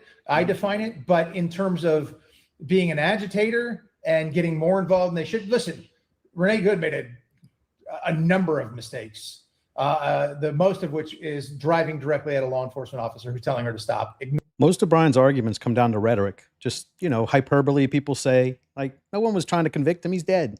They can call him a terrorist. Like, that's just how that goes. The left does the exact same thing. What were they calling Kyle Rittenhouse? Wasn't he a terrorist too? The guy who running away from the people trying to attack him? So it's just this left versus right bullshit more and more. Ignoring commands to stop and get out of the vehicle. And that is a deadly weapon. And I can't tell you how often police officers get run over, get hit by cars. That is a deadly weapon. If they tell you a question about that, let me just say this though. But if you're told and you're given a direct order, a lawful order, you should comply. But please ask. Yeah, because you have some experience when it comes to law enforcement. I don't. When I see that video and I see Officer Jonathan Ross go to the vehicle and she says, "I'm not mad at you, bro." Then for whatever weird reason, with a cell phone in one hand, he walks to the back of the vehicle, which I've been told you're not supposed to do, then walks to the front of the vehicle, stops, cell phone in one hand, gun in the other hand, stops in front of the vehicle, regardless of Renee Good's mistakes that she may or may not have made. And I agree. Listen, I wouldn't have put myself in that position. I'm not saying she deserved to be shot in the face. But when you have officers say, "Get the F out of the vehicle," when she says to Jonathan Ross, for example, "I'm not mad at you, bro," wouldn't that be a time to talk to her? "Ma'am, we're going to need you to get out of the car. Here's why. If you don't get out of the car, we're going to have to arrest you." Instead, he goes to the back of the vehicle, then the front of the vehicle. Then after he shoots her in the face, he doesn't check her pulse. He doesn't see if she's still alive. We know that her heart was. This is what every law enforcement officer dreads more than anything. Monday morning quarterbacks. They're not out on the scene, but they know exactly what you should have done, even though they weren't there. And they're not understanding. You're reacting like on a split second here, right? Everything's going on around you. You've got to keep your head on a swivel. Everybody out there is like wanting to kill them. So they've got to kind of keep their eyes out. And you want to like evaluate it with no training. Like you don't even know what law enforcement's supposed to do. Somebody told me they're not supposed to walk to the front of the car. Who told you? Who told you? I've walked to the front of people's cars. I've walked to the back of people's cars. It depends on what you feel safe with in most jurisdictions. Like some DRs may tell you not to do that, but it's not a universal principle. You can't do it. Like they did it. So apparently not. Was pumping for 8 minutes. He leaves the scene of the shooting, which we're told you're also not supposed to do. While you are talking about mistakes that Renee Good made, what about the mistakes that the officers made and the lack of de-escalation technique in that situation? And why was the investigation called off? Sorry, go ahead. Sorry, I didn't hear the last part of that. No, and the last part was they were trying to investigate blood spatter. They didn't get the opportunity to do ballistics. They didn't interview people that were around the area, and they called off the investigation. I have a problem with that also. They're not doing that with the Alex Preddy case. They're doing that with the Renee Good case. Okay, so in terms of de-escalation, the de-escalation had been already tried. And by the time it got to the point where she got in the vehicle, they had already been trying to de-escalate. And there's a point in time where you have to get hard. And that's part of police training. There's a point in time where your commands have to be very tough, very straightforward, and you have to move for action. And unfortunately, she got into that position. So they had tried to de-escalate. It didn't work. So they went to the point of escalation. And then were there mistakes made? I'm sure there were mistakes made on both sides. They had an after-action review. They looked at it all. They reviewed it all. I don't know the specifics and the particulars, but I do know as a law enforcement agent, when you give a lawful command, if it's not followed, and then someone drives their vehicle at you, you don't know their intention. You don't know if she's going to turn this way or that way. You don't know. It doesn't take much to turn it back right the other way and kill somebody.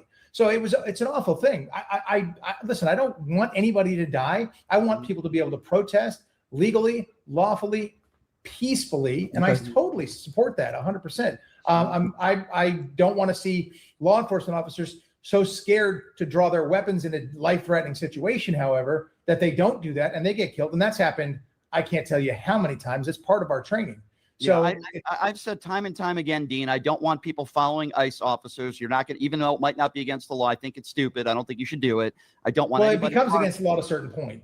Understood. I've said, don't harm officers. You're not going to accomplish anything. Don't assault officers. At the same time, I want these officers to be professional. And I don't think 47 hours of training, quite frankly, is anywhere near enough to be an ICE officer. I think it's a lot of responsibility. And I've done far more than 47 hours of training myself, and I'm not even a full ICE officer yet. Right. But I understand. I'm just saying in general terms, Trump implemented No, what he's saying is you can't be an ICE officer with just 47 hours of training. He can't even just be he did more than that just to be a reserve. So you have to do quite a bit more training is what he's trying to tell Brian, and Brian's trying to get past it. But 47 hours of training. And there are ICE officers in this country right now. I'm not talking about you. There are ICE officers that only have 47 hours of training. And I think they may only have 47 hours of training as an ICE officer, but they've probably got 15 years military training or 10 years as police officers. They probably have a lot of different training. So many of the guys that I work with are 15-year vets, a police officer vets, or military for 25 years and such. I get it, Dean. That's important, and that's great. I'm just saying there are some that have not, and I have a problem with those situations. But I want to talk to you. It wasn't anybody who pulled the trigger in either one of those two cases you're talking about. I understand it's not Jonathan Ross. I just have an issue with, regardless of whether we might agree or not with the shooting. Jonathan Ross is now a millionaire who was put back out on the streets. He's received millions of dollars in donations. We were told he had internal bleeding. There's no medical record of him having any injuries at all. And then the next day, there's pictures of him moving boxes and moving. Now, I don't support anybody getting death threats or any of that stuff. All I wanted was a full independent investigation, Dean, and that's all I've wanted. And if a full independent investigation finds that Jonathan Ross was in the right, then I'll live with that. But the Trump administration has blocked that from happening. My understanding is with the other shooting, there is a full investigation going on, which I think most people support. There wasn't one with Renee Good, and that's where I take my issue to that. But let me ask you this, Dean, if that's okay. You're a supporter of Donald Trump. You can ask me anything, right? I'm wide open book. Come on, brother. Dean, I appreciate that about you. I can't tell you how much I do. You're a staunch supporter of Donald Trump. Do you think? I didn't really look into that one as much because it seemed like an open and shut. Once I found that he got hit by the car, it's pretty much over. You can't run over a cop and then act like, you can't shoot me.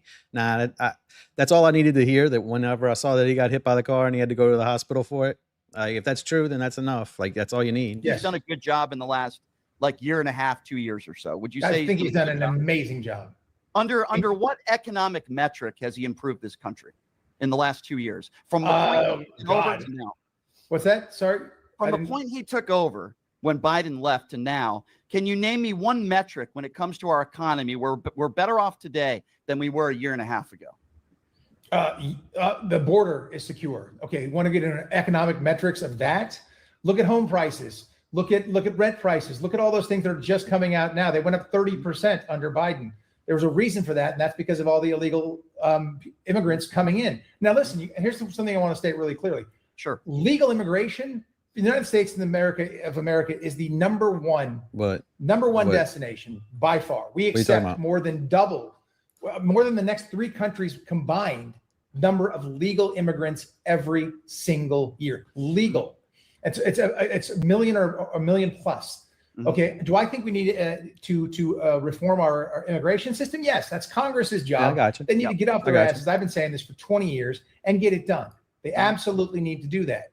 That has to happen. But as far as the economy, gas prices are falling. So when you're driving a tanker, okay, if you're the captain of a tanker, a massive tanker, and it's going the wrong way, you have to turn it around.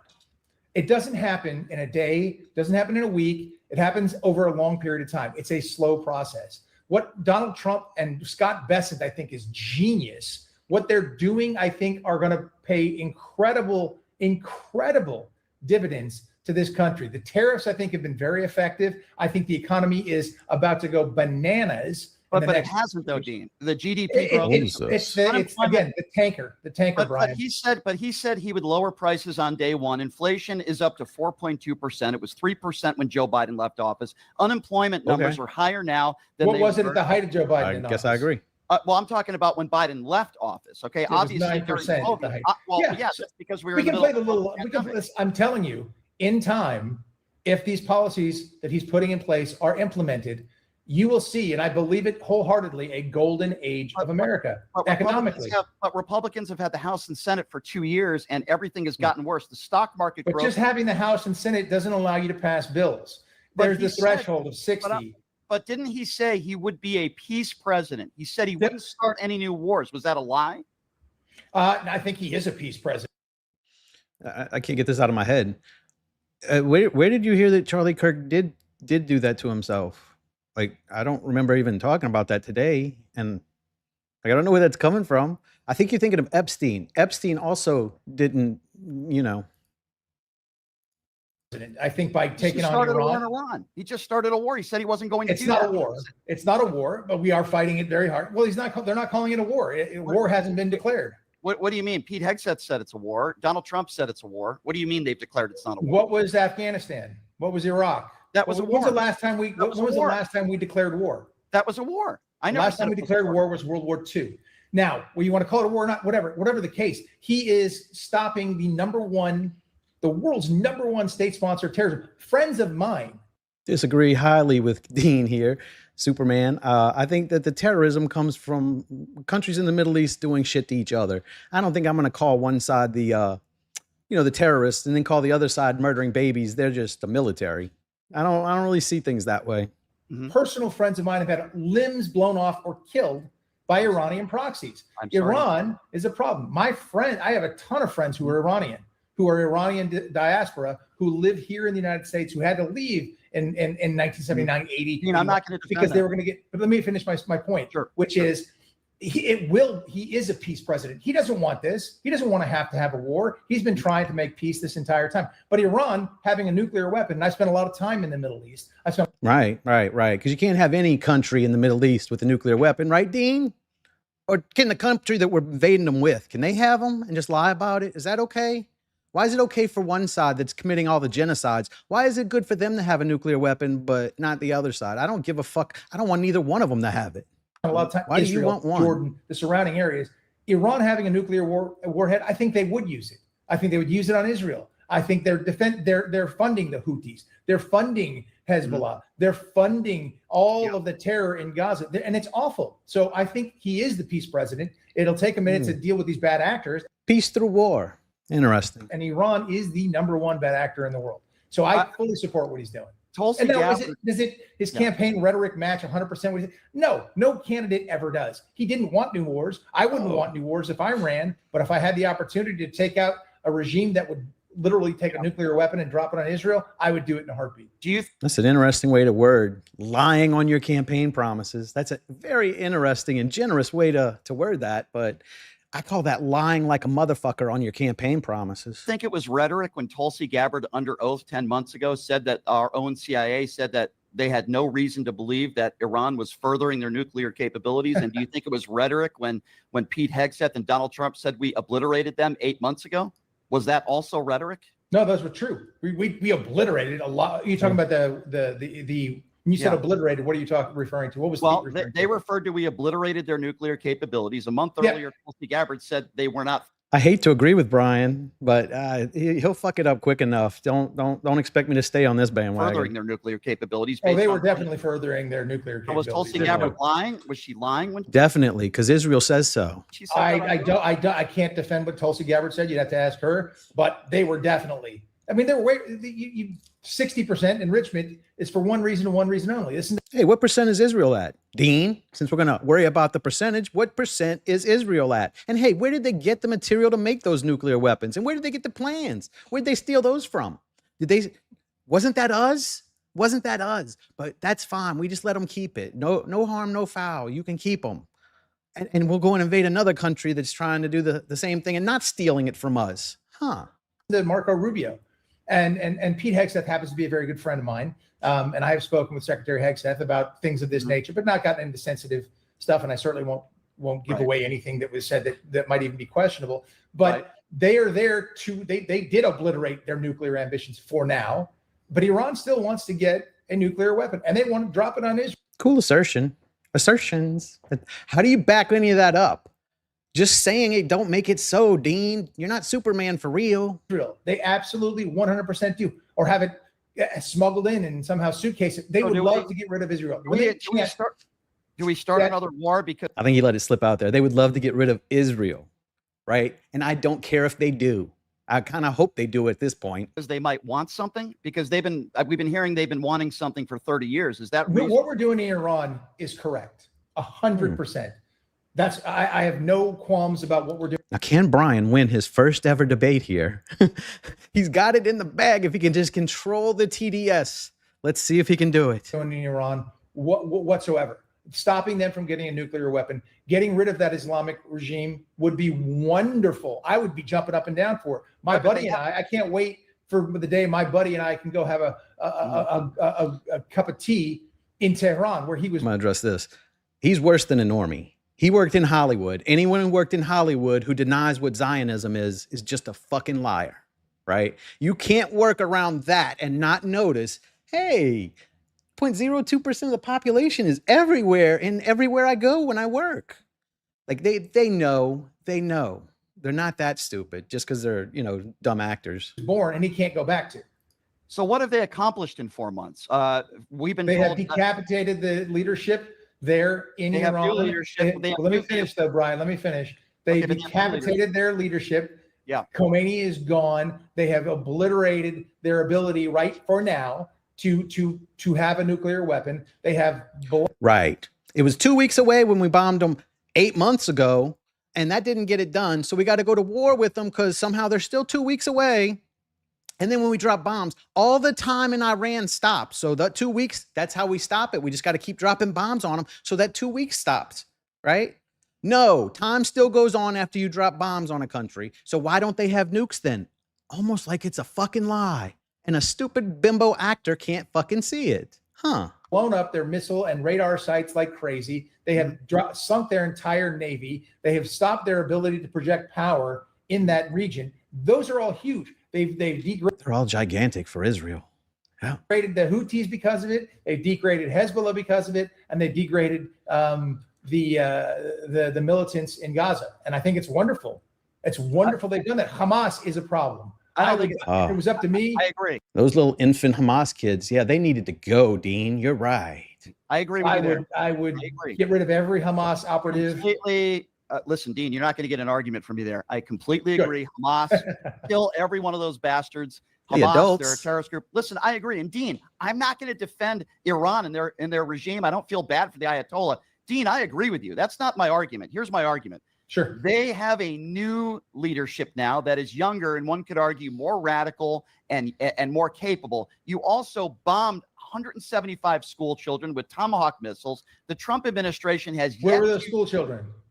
In the school. They were in an IRGC, right next to an IRGC compound. Correct. Oh, well, it was those little girls' faults, wasn't it, Dean? They deserved to die. What were they doing next to the IRGC's building? Fuck, that's almost their fault. They kind of started it, really, if you think about it. Like, why would they be there if they're not trying to start shit with America, just going to school in Iran? I'm not saying that wasn't on purpose. We didn't know we're going to kill girls. Dean, I would never say I know. I'm not saying you did, but I'm making a point, which is, that happened. That happened. How about the thousands of American soldiers have had their legs and arms blown off and their lives taken? So my point is, war is ugly. It's awful. It's terrible. I was in war. I went to war. I didn't fight, but I was there in 2005 in Iraq with our troops. I saw it firsthand. I watched. One of our guys got shot going outside the wire while I was on this forward operating base, and they brought the bad guy in. And I told the officer, the commanding officer of that forward operating base, I said, "Sir, if you gave me your firearm right now, I would end this guy." Yeah. And I wanted to. I was so pissed off. Then I flew up to Kirkuk, and that guy had just gotten out. Our it was an Air Force guy, had just gotten out of surgery, and I showed him the bullets taken out of his body. Dean, I have the utmost respect for your friends, and I'm sorry that happened to your friend. I have the utmost respect. Brian, what I'm saying is war. Yeah, I forgot. They didn't kill a bunch of little schoolgirls. They killed a bunch of human shields in preschool. Is awful. And bad things happen. And I guarantee you, Pete Hegseth did not want to go bomb a school on Dean, purpose. I agree. Dean, I don't. No, I'm just saying. Yeah, here's what I don't like. So, Dean, it would be nice if the president actually came out and said that and apologized for it, wouldn't it? Wouldn't that be nice? I'm sure Dean is saying that, but it's really be a lot better if he would say that, since he's the one that murdered them all. Maybe he should come out and say, we apologize for killing all those little girls. No, he can't do that. Can't do that.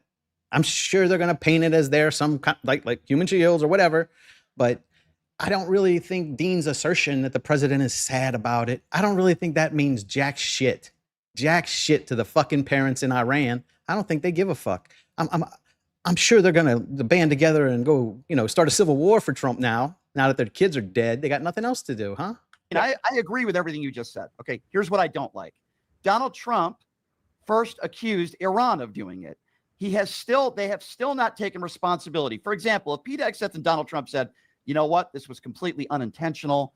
War is very ugly. We apologize. We didn't want this to happen. That would be one thing. But now we're learning that the U.S. military commanders bypassed warnings that intel on potential targets in Iran were severely out of date and approved some strikes, including this one. I just want accountability. I don't know that to be true. I don't know what they've said or how it happened, to be honest. I don't know. But I'll still defend them. They're just murdering children. Like I'll still stand behind them because I voted that way. If I vote that way, I got to defend them when they kill children, of course. But I do know that in war, awful things happen, and innocent people die, and that's awful. Oh, so it's a war again. It's a war when we murder children, but when we got to go and talk about it in front of Congress, it's not a war. It's just some shit we're doing in another land, right? I love this. I love how fucking inconsistent they are with their ideology. It's so fucking fun in debates. But they work very hard, extremely hard, and I know this for a fact, to not hit civilian targets and not damage it. Incredibly hard. I hope so. And but do you did feel it not like kill the children? Do you feel like it's rhetoric, another war where Donald Trump said he would end the Ukraine war in 24 hours, that all he'd have to do is pick up the phone and call Vladimir Putin. And now all of a sudden today he's saying, well, this war doesn't affect the United States. Donald Trump just said that today. Is that rhetoric when he says, I'm going to end the war? I can end the war in 24 hours. I'll lower your prices on day one. Or, I mean, I just want to I think he believed it.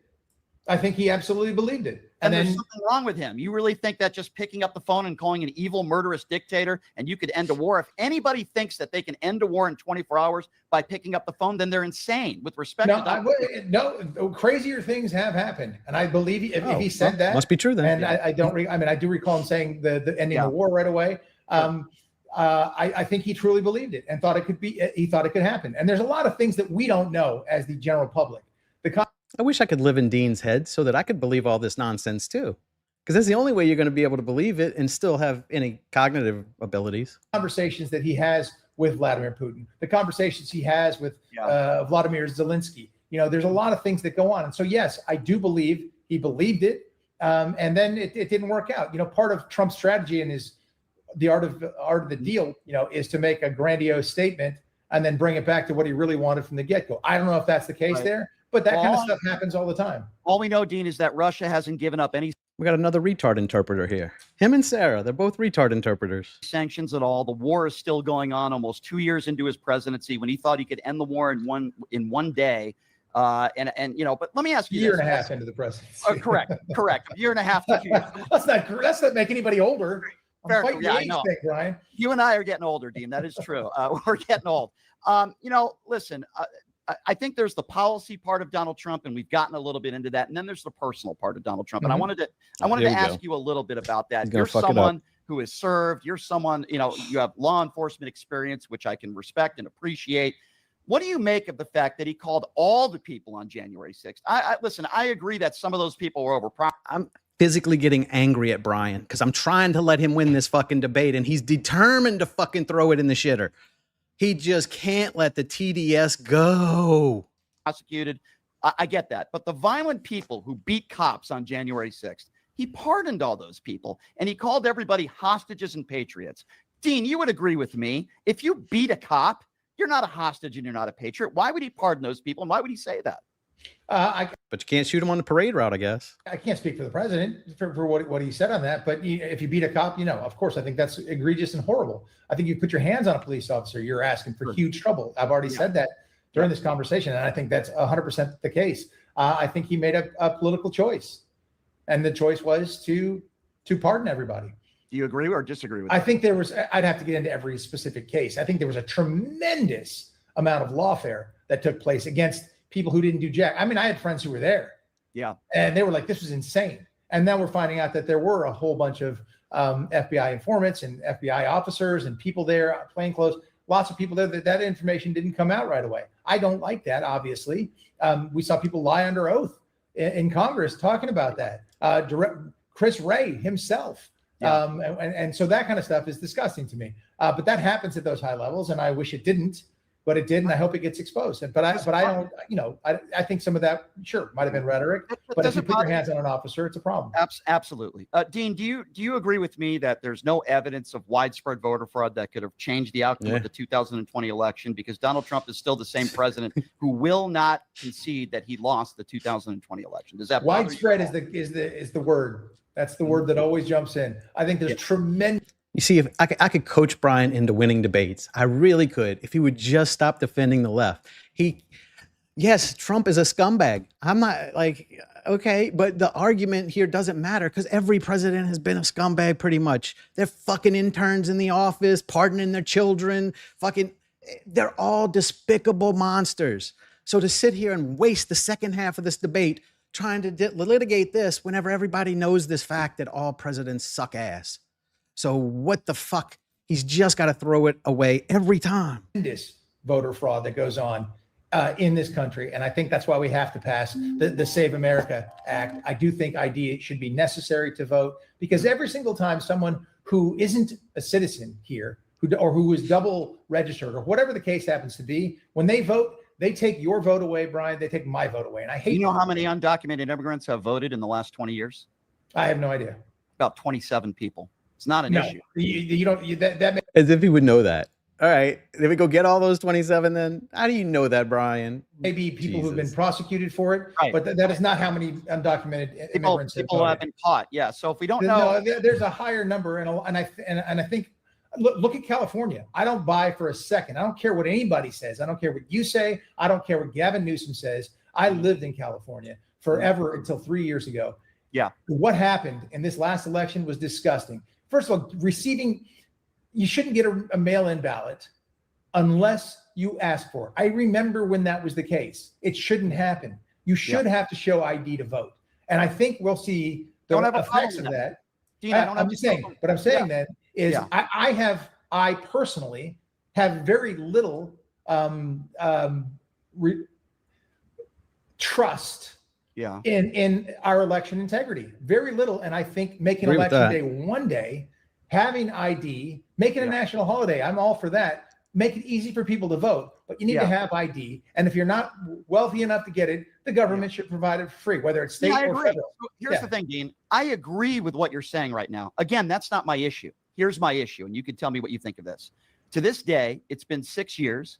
There is no evidence of widespread voter fraud that could have changed the outcome of the 2020 election. None, zero. If you want certain laws passed, fine. Voter ID, like the stuff you were just talking about. Don't really have a problem with what you just said. Here's the problem I have. January 6th doesn't happen, as you know. If Donald Trump, in my opinion, doesn't lie about the 2020 election, it wasn't stolen. There's no evidence of widespread voter fraud. He's still the guy that won't admit he lost. He's the only president in American history that hasn't conceded an election.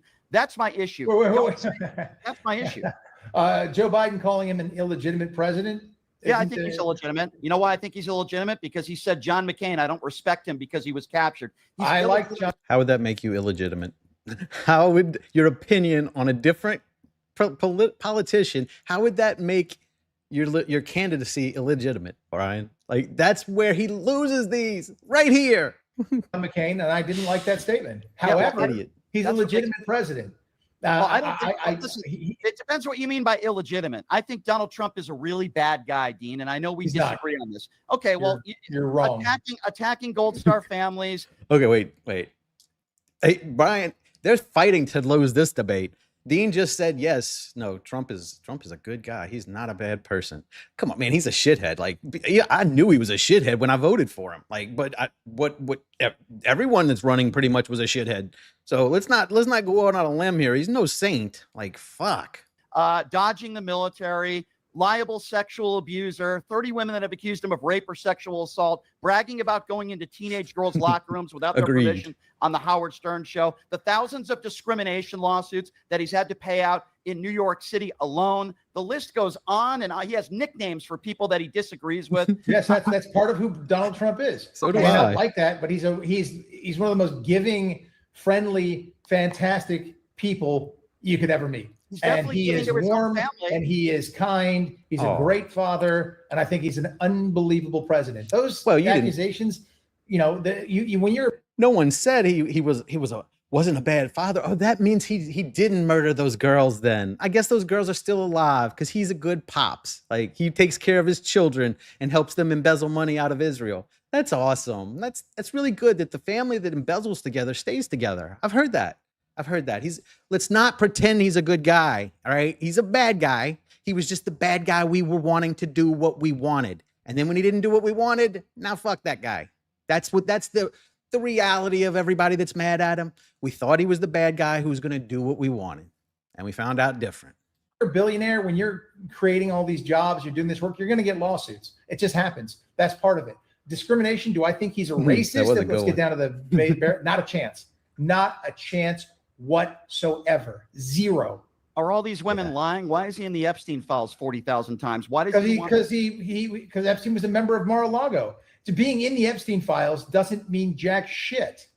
No. And look at all the names that are in the Epstein file that have nothing to do with anything sexual. There's just no way. I wouldn't buy for a second. Like, they're not in there in different contexts, right? If two elites are sending an email talking about how good the Ellen show was, that's fine, all right? But if they're talking about her coming and, doing illicit things, then that's a little different. Like, he's acting like there's no context here. We're not saying just because your name was mentioned, you're guilty, but we're saying let's look into it and find, what were they talking about you for? You don't look into these things, you never find nothing out, Dean. I'm surprised Superman didn't know that. Donald Trump.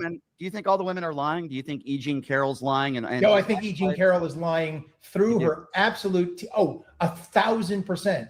Just like what's her name was lying about Brett Kavanaugh, and I know she was lying. Mm-hmm. I happen to know her ex-boyfriend. What about Donald Trump's ex-wife in court documents in a deposition that said he raped her? Was she lying as well? Well, she recanted that. Right, because he paid her off. I don't know. No, he did. He paid her off. I don't know the case.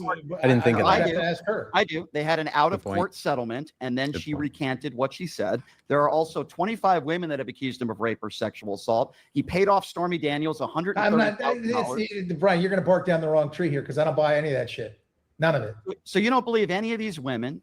You believe Donald Trump has always been faithful to women? No, I didn't say faithful. You're putting words in my mouth. Well, I don't know. I don't think he has raped or sexually abused or sexually assaulted any of these women. I don't buy it for a second. So what about the man that I know? I don't buy it for a second. I don't believe. I understand that. I know you have a personal relationship, but that's what I'm asking. Superman doesn't do detectives. I don't believe I got you. I'm just saying when he goes on the Howard Stern show and he brags about going into teenage girls' locker rooms without their permission, and several women who were. I didn't see that. I can't talk. You didn't see that. Okay. Well, I did judge the Miss Universe contest for him. I've been in those situations where you're talking and people. Good point. Let's put Obama and Biden in jail too. You act like I want to defend them. I'm never going to fucking defend those scumbags. They're all scumbags. That's why I'm perfectly fine with putting any president you can name in jail. I don't give a shit. They were all shitty.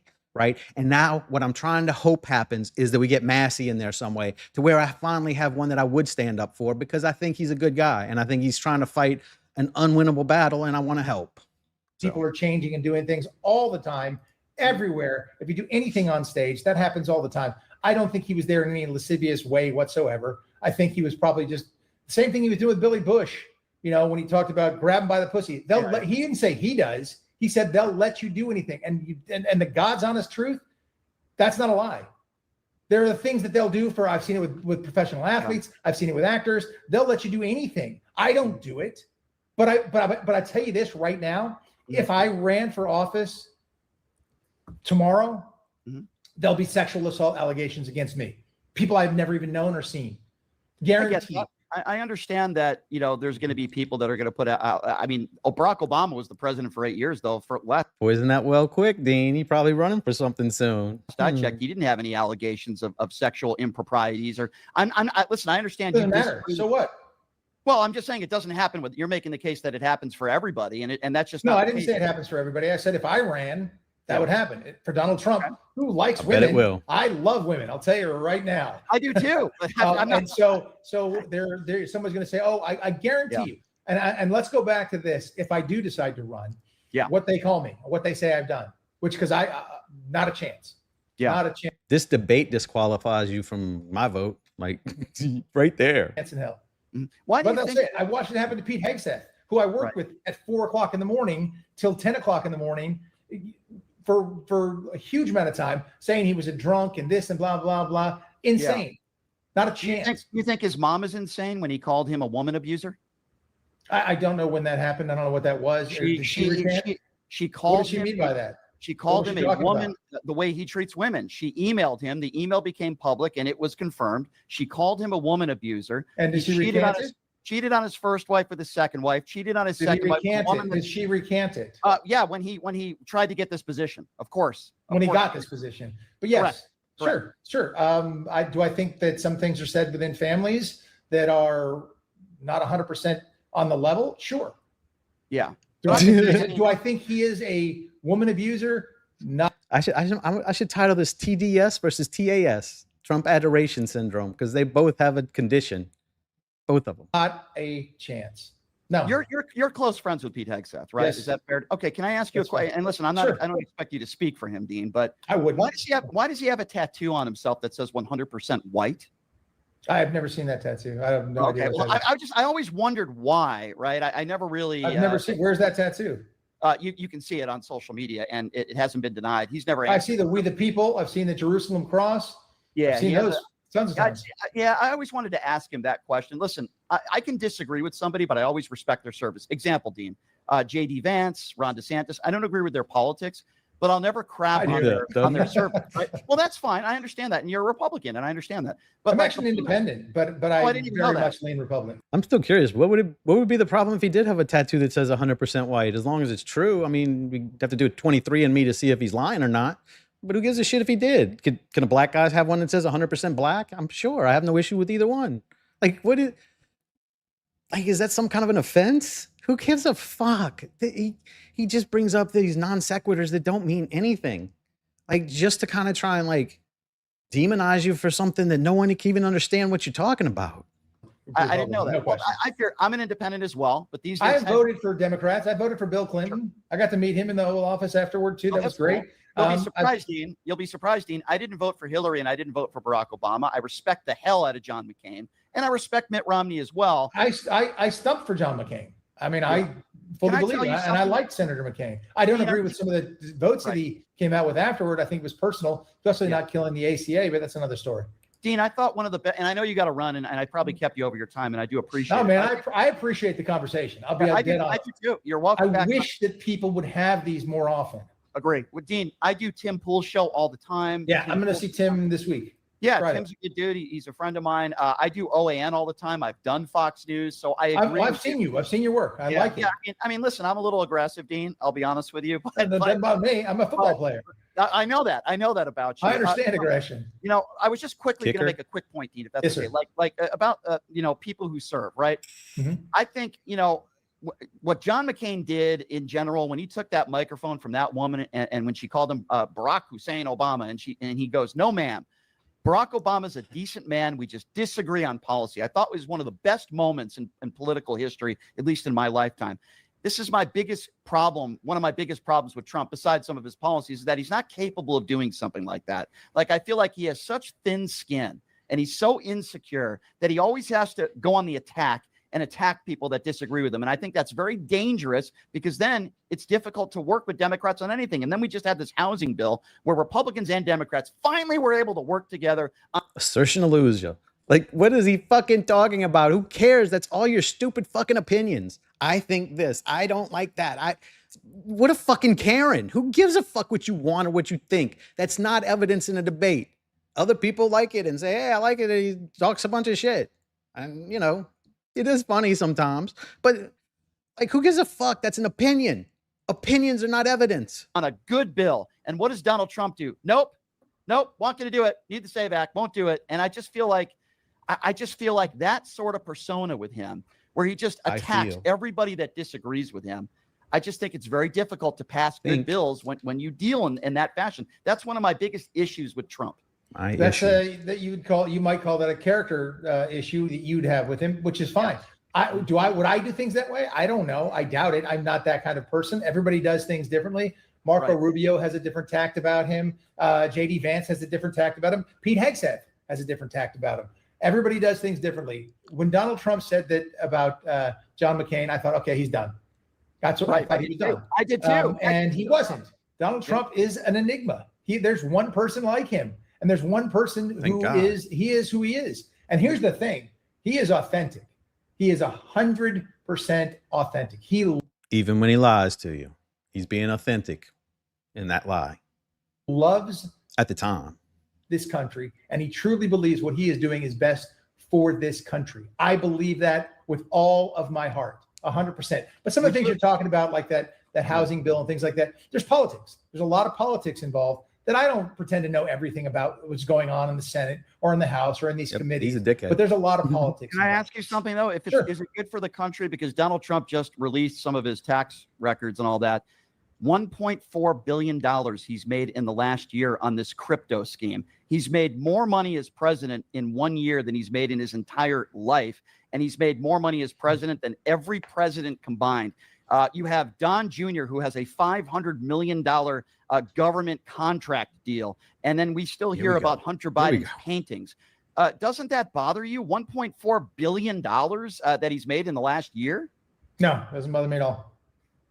Have you ever complained about Hunter Biden? Like, I complain about Nancy Pelosi. So yeah, I have an issue with that. Like, I don't care if you collect a little paycheck, if you're going to go and, you know, rob us blind in your policies. Like, we're fighting a war for a country that you're benefiting from now. How does no one see that as an issue?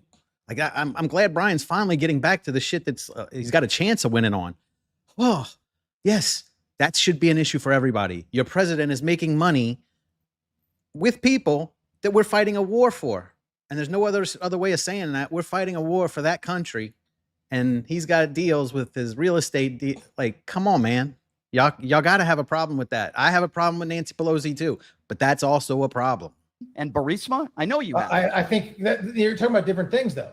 You're talking about totally different things. If you're selling influence, that's one thing. If you create a crypto, he hasn't, as far as I know, and if he has, it would be top news stuff. Everything. Did he break any laws? Did he do anything wrong? What was Barack Obama worth when he started as president? What was he worth afterward? It's huge numbers. There's huge numbers. Not even 10%. Well, Trump would say he's not as good a businessman.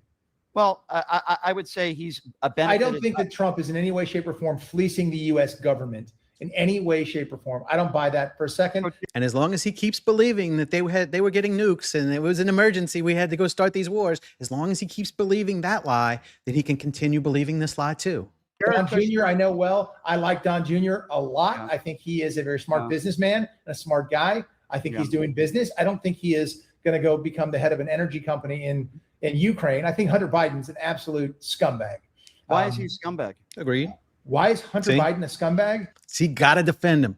Gotta defend him. Can't agree that the crackhead, like who who had sex with his dead brother's wife can't fucking acknowledge, yes, he's a bit of a fucking scumbag. Can't do it because it's still left versus right for this moron. Yeah. I don't know, the prostitutes, the drug abuse, the weapons charges, all those things. Having a drug addiction makes you a scumbag? I know some things about Hunter Biden now. No, I can't tell you that. I can't. There's something I can't. Donald Trump is a great guy, but Hunter Biden is a scumbag. You know what Yes. Hunter Biden, Dean, is doing right now? You know what he's doing right now? Are you aware? I know something he's doing right now Okay, that well, I'll I'm tell very you. aware of. I'll That tell makes you him what a total scumbag. You're not telling me, but I can tell I know you I right can't. now. But I He's mean, you working asked me the with- question, I'm giving you the answer I He's can give. working with people that suffer from drug addiction. He's saving lives right now. I don't The buy man- it. I don't believe it. What do you mean? They're Well, his bribery business went out of business. His dad's not president no more, so he probably is doing something. But who gives a fuck? That doesn't undo everything he did. That doesn't undo the fact that he had to have a pardon for like a decade just so he can walk the streets. So who gives a fuck what he's doing now? They're making a facility right now in LA, in a state that I think you lived in for a long time. A long time. A rehabilitation facility. He literally is working with people that suffer from drug addiction. Maybe he is. Maybe he is. And maybe he's getting paid a lot of money. I don't know. I know Hunter Biden. Oh, you can't get on like a Ukrainian energy firm anymore? Why not? With a resume like he must have had, why is he not getting that job anymore? Almost like we don't want to find that out. Biden is a scumbag. What would you consider a prostitute? Would you say somebody that takes their clothes off for money is a prostitute? Someone who has sex for money is a prostitute. What if like you take off your money, take off your clothes for money? Like, would you call that person a prostitute? No, I'd call that person a stripper, most likely. Okay, so Melania Trump is a stripper. Then have you ever? No, she's a model. She's taken off her clothes and you can see her boobs and As a model. Okay, so that's a. So do I know models that have taken off their clothes? Yeah, quite a bit. What's the difference? If you take off your clothes, Having sex. What do you mean? You're literally talking about prostitution. Look it up. Prostitution. I don't have a listen. If somebody wants to get in the sex trade, go ahead. But don't have children involved. Don't do things like I don't prostitution. That's something that Hunter Biden engaged in tremendously openly. Videoed himself doing so abusively, awful, disgusting stuff. Why does Dean need to defend the president's wife's titties? Like, who gives a fuck? Why do you feel the need to defend his wife showing her titties? Like, if you're against it on OnlyFans, you should be against the president's wife doing it too. And I haven't seen him. I don't know. If she's got nice titties, I might change my That's mind. part of the reason I think he's a scumbag. He's been very open on that. He had a drug addiction. Yeah. Suffered from it. It doesn't forgive it. It doesn't make it okay. And by the way, his behavior, he's not some clean sweep and living like an angel now. Not by. I'm just saying. I'm saying very clearly he's not doing that. But what I'm not going to define a prostitute. Someone takes. I see what you're doing with the Melania thing. That's bullshit. Let's be honest. It's bullshit. Okay. Well, here's what I would say to that. I don't like to judge people if they've had drug addiction in their life and they've suffered from it. It's a disease. It's part of who they are. Yeah. You know that, and I know that, and I'm I know certainly not tons of going people who've been to. through drug addiction. Of course, It's it's awful. a terrible thing. I agree, it's awful. And yes, Hunter Biden's been with prostitutes. He did a lot of drugs back in the day. He's been clean for 7 years. I'm not saying he's a. I don't buy that for a second either. Okay, well, I don't know why you would say that. Like, what? Why Because of his behaviors. Because of his behavior. And there are stuff that I know that I can't talk about. Not for a second do I buy that he's been clean for 7 years. Any of that. It's a bunch of crap. Not for a second do I believe it. You don't think Donald Trump has ever paid for sex in his life? I have no idea. Okay, but you do have an idea of Hunter Biden, though. You know about Obviously, yeah. He has said it, and it's on camera. Why did he? It's hard to argue with it. Why did he pay Stormy Daniels $130,000? Why did Hunter Biden? No, why did Donald Trump pay Stormy Daniels $130,000? Ask Donald Trump. As far as I understand. It is funny that his curiosity goes away whenever we talk about Trump. It's really obvious in this debate. Like, yes, just admit it. They're both scumbags. Why is that so hard? I'm so confused by this. Ah, shit. Shit. Wait. Right there. Sorry about that. It's part of who they are. Yeah. You know that, and I know that, and I'm I know certainly not tons of going people who've been to. through drug addiction. Of course, It's it's a terrible thing. Yeah. I agree, it's awful. And yes, Choices. Hunter Biden's been with prostitutes. He did a lot of drugs back in the day. He's been clean for 7 years. I'm not saying he's a. I don't buy that for a second either. You're seeing Okay, it. well, I don't know why you would say that. Like, what? Why Because of his behaviors. because of his behavior. And there are stuff that I know that I can't talk about. Not for a second do I buy that he's been. Always listen to the Zionist. He'll tell you. I've seen evidence. Just believe me. They were going to get nukes. Believe me. I saw the evidence. Nothing in the Epstein files. Believe me. I saw the evidence. Trust me. Believe the Zionist. Clean for 7 years. Any of that. It's a bunch of crap. Not for a second do I believe it. You don't think Donald Trump has ever paid for sex in his life? I have no idea. Okay, but you do have an idea of Hunter Biden, though. You know about obviously, yeah. He has said it, and it's on camera. Why did he? It's hard to argue with it. Why did he pay Stormy Daniels $130,000? Why did Hunter Biden? No, why did Donald Trump pay Stormy Daniels $130,000? Ask Donald Trump. As far as I understand it, let me answer the question. Let me finish the answer. What they said was it was to make a thing go away, not hush money, but they call it hush money. I don't care what it is. He didn't get that. That's not illegal to say, okay, here's a settlement out of court. Dean, it's not illegal to do so. Dean, you're not a dumb guy. Okay. When I ask you about Donald Trump and about his sexual improprieties, your response is ask Donald Trump. But you seem to know everything about Hunter Biden. Why is it not the same response? Ask Hunter Biden. Why? These two buffoons can't see that they're both caught in the same fucking trap. Like, they're both defending a scumbag who is in like either politics or politics adjacent. Why? Why defend them? That's not what you're there for. When you pick a team like this, that's just starts getting in your head some way that now you're on his team, so you have to defend him even when he's being shitty, when he's doing awful stuff. And that's where this left versus right shit is not gonna. It can't remain because look at it. Literally, you're watching it right here in front of you. He's got to defend the Republicans. He's got to defend the scumbag Democrats, and it's just never going to end. You're just going to keep getting the same scumbags. Is it when I bring up Donald Trump? Well, you should, because Hunter Biden has said it. Yeah, straight because up. He's an honest guy. Donald Trump lies every day about everything. Hunter Biden is not a fucking honest guy. If you're buying that, I'm worried about you. Not for a second. So Hunter Biden has talked about his drug use. He's talked about Burisma. Yeah. He's admitted that, he probably wouldn't have gotten the job without his dad. He said that before he got busted for it. I'm not saying Hunter Biden's a perfect guy. I'm not saying that. God, I hope not. I have respect for him because he's helping people that have drug addiction now. If he is, that's great.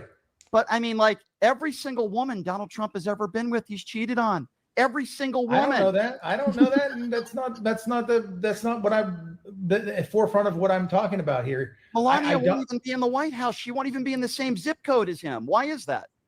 What are you talking about? Is Melania Trump in the White House? How many times has she been in the White House in the last year and a half? I don't know. I know. I can count it on my hands. What kind of first lady is that? She's nowhere near. I don't believe that's true. So he was best friends with Epstein for 10 years. Okay, they were. You're just going after character stuff, Brian. You're just going down a hole that's been dug. You just called Hunter Biden a scumbag, and now he is a scumbag. Brian, okay, and you care about character assassination. I'm giving you facts about Donald Trump. No, I don't believe you are giving me facts about Donald Trump. I don't think Melania Trump has only been in the White House a handful of times. I don't buy that for a second. Is Donald Trump a liable sexual abuser? Yes or no? According to the E. Jean Carroll case, yes, he was liable. Well, that was a joke. That whole case is a fucking joke. Okay, but is he a liable? Is he a liable sexual? Is he and it's going to get tossed. No, he just lost. Are you unaware? I know that was an appeal. That's not the end of it.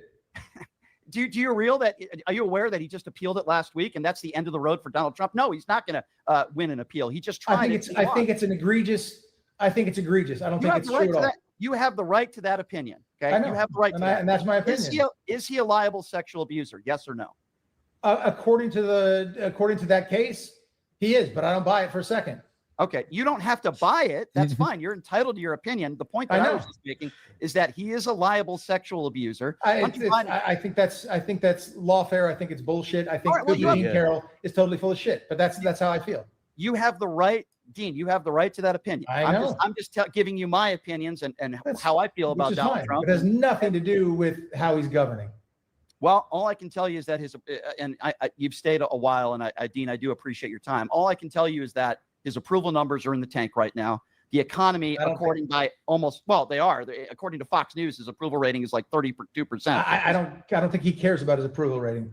I didn't say he did. I don't think he cares about a lot of things. I don't think he cares about the average American person. He wouldn't give. I guarantee you, he cares about the average. And why would he give the biggest tax breaks to the top 1%? And why did he say a month ago he doesn't really care about gas prices right now? Why is the fact that he said he didn't? Well, let me take them all one at a time. The gas prices right now, because they're dropping like a rock. They're much higher than they were when Donald Trump first took office, and that's on him because they're dropping like a rock. I was just in Texas where I saw it. Believe the Zionist. Gas is cheap. These are not the droids you're looking for. Under $3. Guess what? They're higher now. It doesn't one gas. It's because of what's going on in Iran, and it's all about the future. I don't buy it. I don't. It's not going to be. He's solving a long-term problem. He doesn't care about them right now because they're going to go down in the future. Okay, we will be energy independent. 100%. All right. Well, Dean, I hope so. As much as I dislike Donald Trump, I root for policies to work. Perfect. No, he's saying, what if one of those times that she was there for 3 months? Like he's saying, like, she doesn't leave. Like, I don't leave my house sometimes for weeks at a time. So I think it is disingenuous. And I would like, you can go by how much time, maybe that would be a better way to do it if they wanted to frame it, more accurately. MAGA or right or left. I don't want people to suffer. A good policy is a good policy. Yeah, I hope so. All I know is right now where the economy is at, based on almost every single metric, GDP growth, unemployment, inflation, which was up 0.6% last month. What he's doing so far is not working for the American people. I don't agree with that. Well, I understand you don't agree with it, but the facts speak for themselves. GDP growth, unemployment, inflation, even S&P 500 and Dow Jones compared 2024 to 2025 had the worst stock market growth. So It's the highest it's ever been. Okay, I'm just giving you. It's the highest it's ever been. Is it not? I'm giving you 2024 to 2025. And the tax cut, you're throwing a lot of things off, and you rattle like 5 things off at once, and you only allow me to address one at a time. Go ahead. Let's start with inflation. Go ahead. Well, inflation. I don't notice. That's what they're not understanding, Dean. Yeah, and it's the stock market's as high as it's ever been. Yes, and inflation is also as high as it's ever been too. So it really doesn't matter. It's all inflated. So whatever. The difference in prices when I go to the store, and I go to the store or the house. I do it all the time. Some things are more expensive, some are not. But I'm not. Inflation isn't something. I think inflation is something that they will get absolutely a hold of. I think it went insane under Biden. I think that under Biden's administration, things were done that were going to put us in huge financial trouble. And I think Trump is trying to right the ship. Dean, when Joe Biden left office, inflation was at 3%. It's at 4.2% now. Look at the cumulative time, and then look at the Trump cumulative time. Look at the first administration. There's different things going on. I'm glad you brought that out. You're right. There were different things going on. It wasn't Joe Biden's choice when he took over when we were in a global pandemic, and it wasn't Joe Biden's choice for Vladimir Putin to invade Russia. It was Donald Trump's choice to go to war in Iran. Do you understand the difference there? Is it just me? Does every Brian Shapiro debate just turn into a whataboutism off? Like, what about your guy? What about that guy? What about that guy? And if he couldn't debate me because I don't give a fuck. Okay, yeah, he's awful. Put him in jail. Like, so what? It would just crush him. So why do people have to defend these shitheads? 100%. And I'm glad we did. All right. Well, there's a lot of American people that are not glad because they have to make a decision between filling their gas tank or putting food on the table. And the big and beautiful bill, over 20 million people are losing their health care coverage. Millions of people. Wait, there you go again. So over 20, who's losing their health care coverage? Why is health care coverage so expensive? The ACA was a joke. There's been insane amounts of fraud, waste, and abuse in that system. I just interviewed Dr. Oz, discussed this ad nauseum. It's insane what was going on, and it's going to take a minute for that to correct. What's his health care plan? Yeah, that's what I was saying.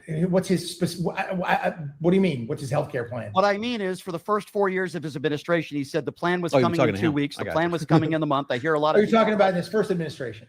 I'm talking about right now and his first administration. In his first administration, he said they were going to find a replacement plan for Obamacare. They bitched and complained about Obamacare, and they would have had Obamacare gone if it didn't get. And there was one senator, and you mentioned him earlier, McCain killed it. Okay, there's a process, and through the process, you got to go through the process. So what's his plan? We've been here. Has he presented it? I don't know what his healthcare plan is. Because he doesn't have one, Dean. I don't agree. And by the way, he doesn't make the healthcare plan. That's done by Congress, and Congress should come up with a way. He presents a plan to Congress. You can present it. Congress can also present it. And in the first anybody 4 years, can present it. In the You first can 4 years, present it. in the first 4 years, I'm not a policymaker. In the first 4 years of his administration, I wish I was. Maybe you should be.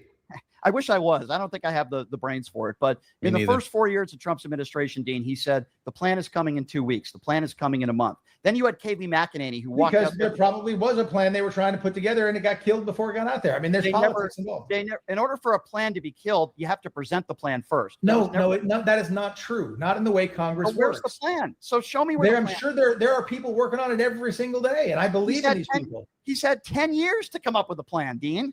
No, in 4 years, I don't think he was going to run again. I don't think he was going to run again after his first administration. I don't think he was. Okay. So it wasn't that he's been sitting there working on it, but I love what he's doing in this administration.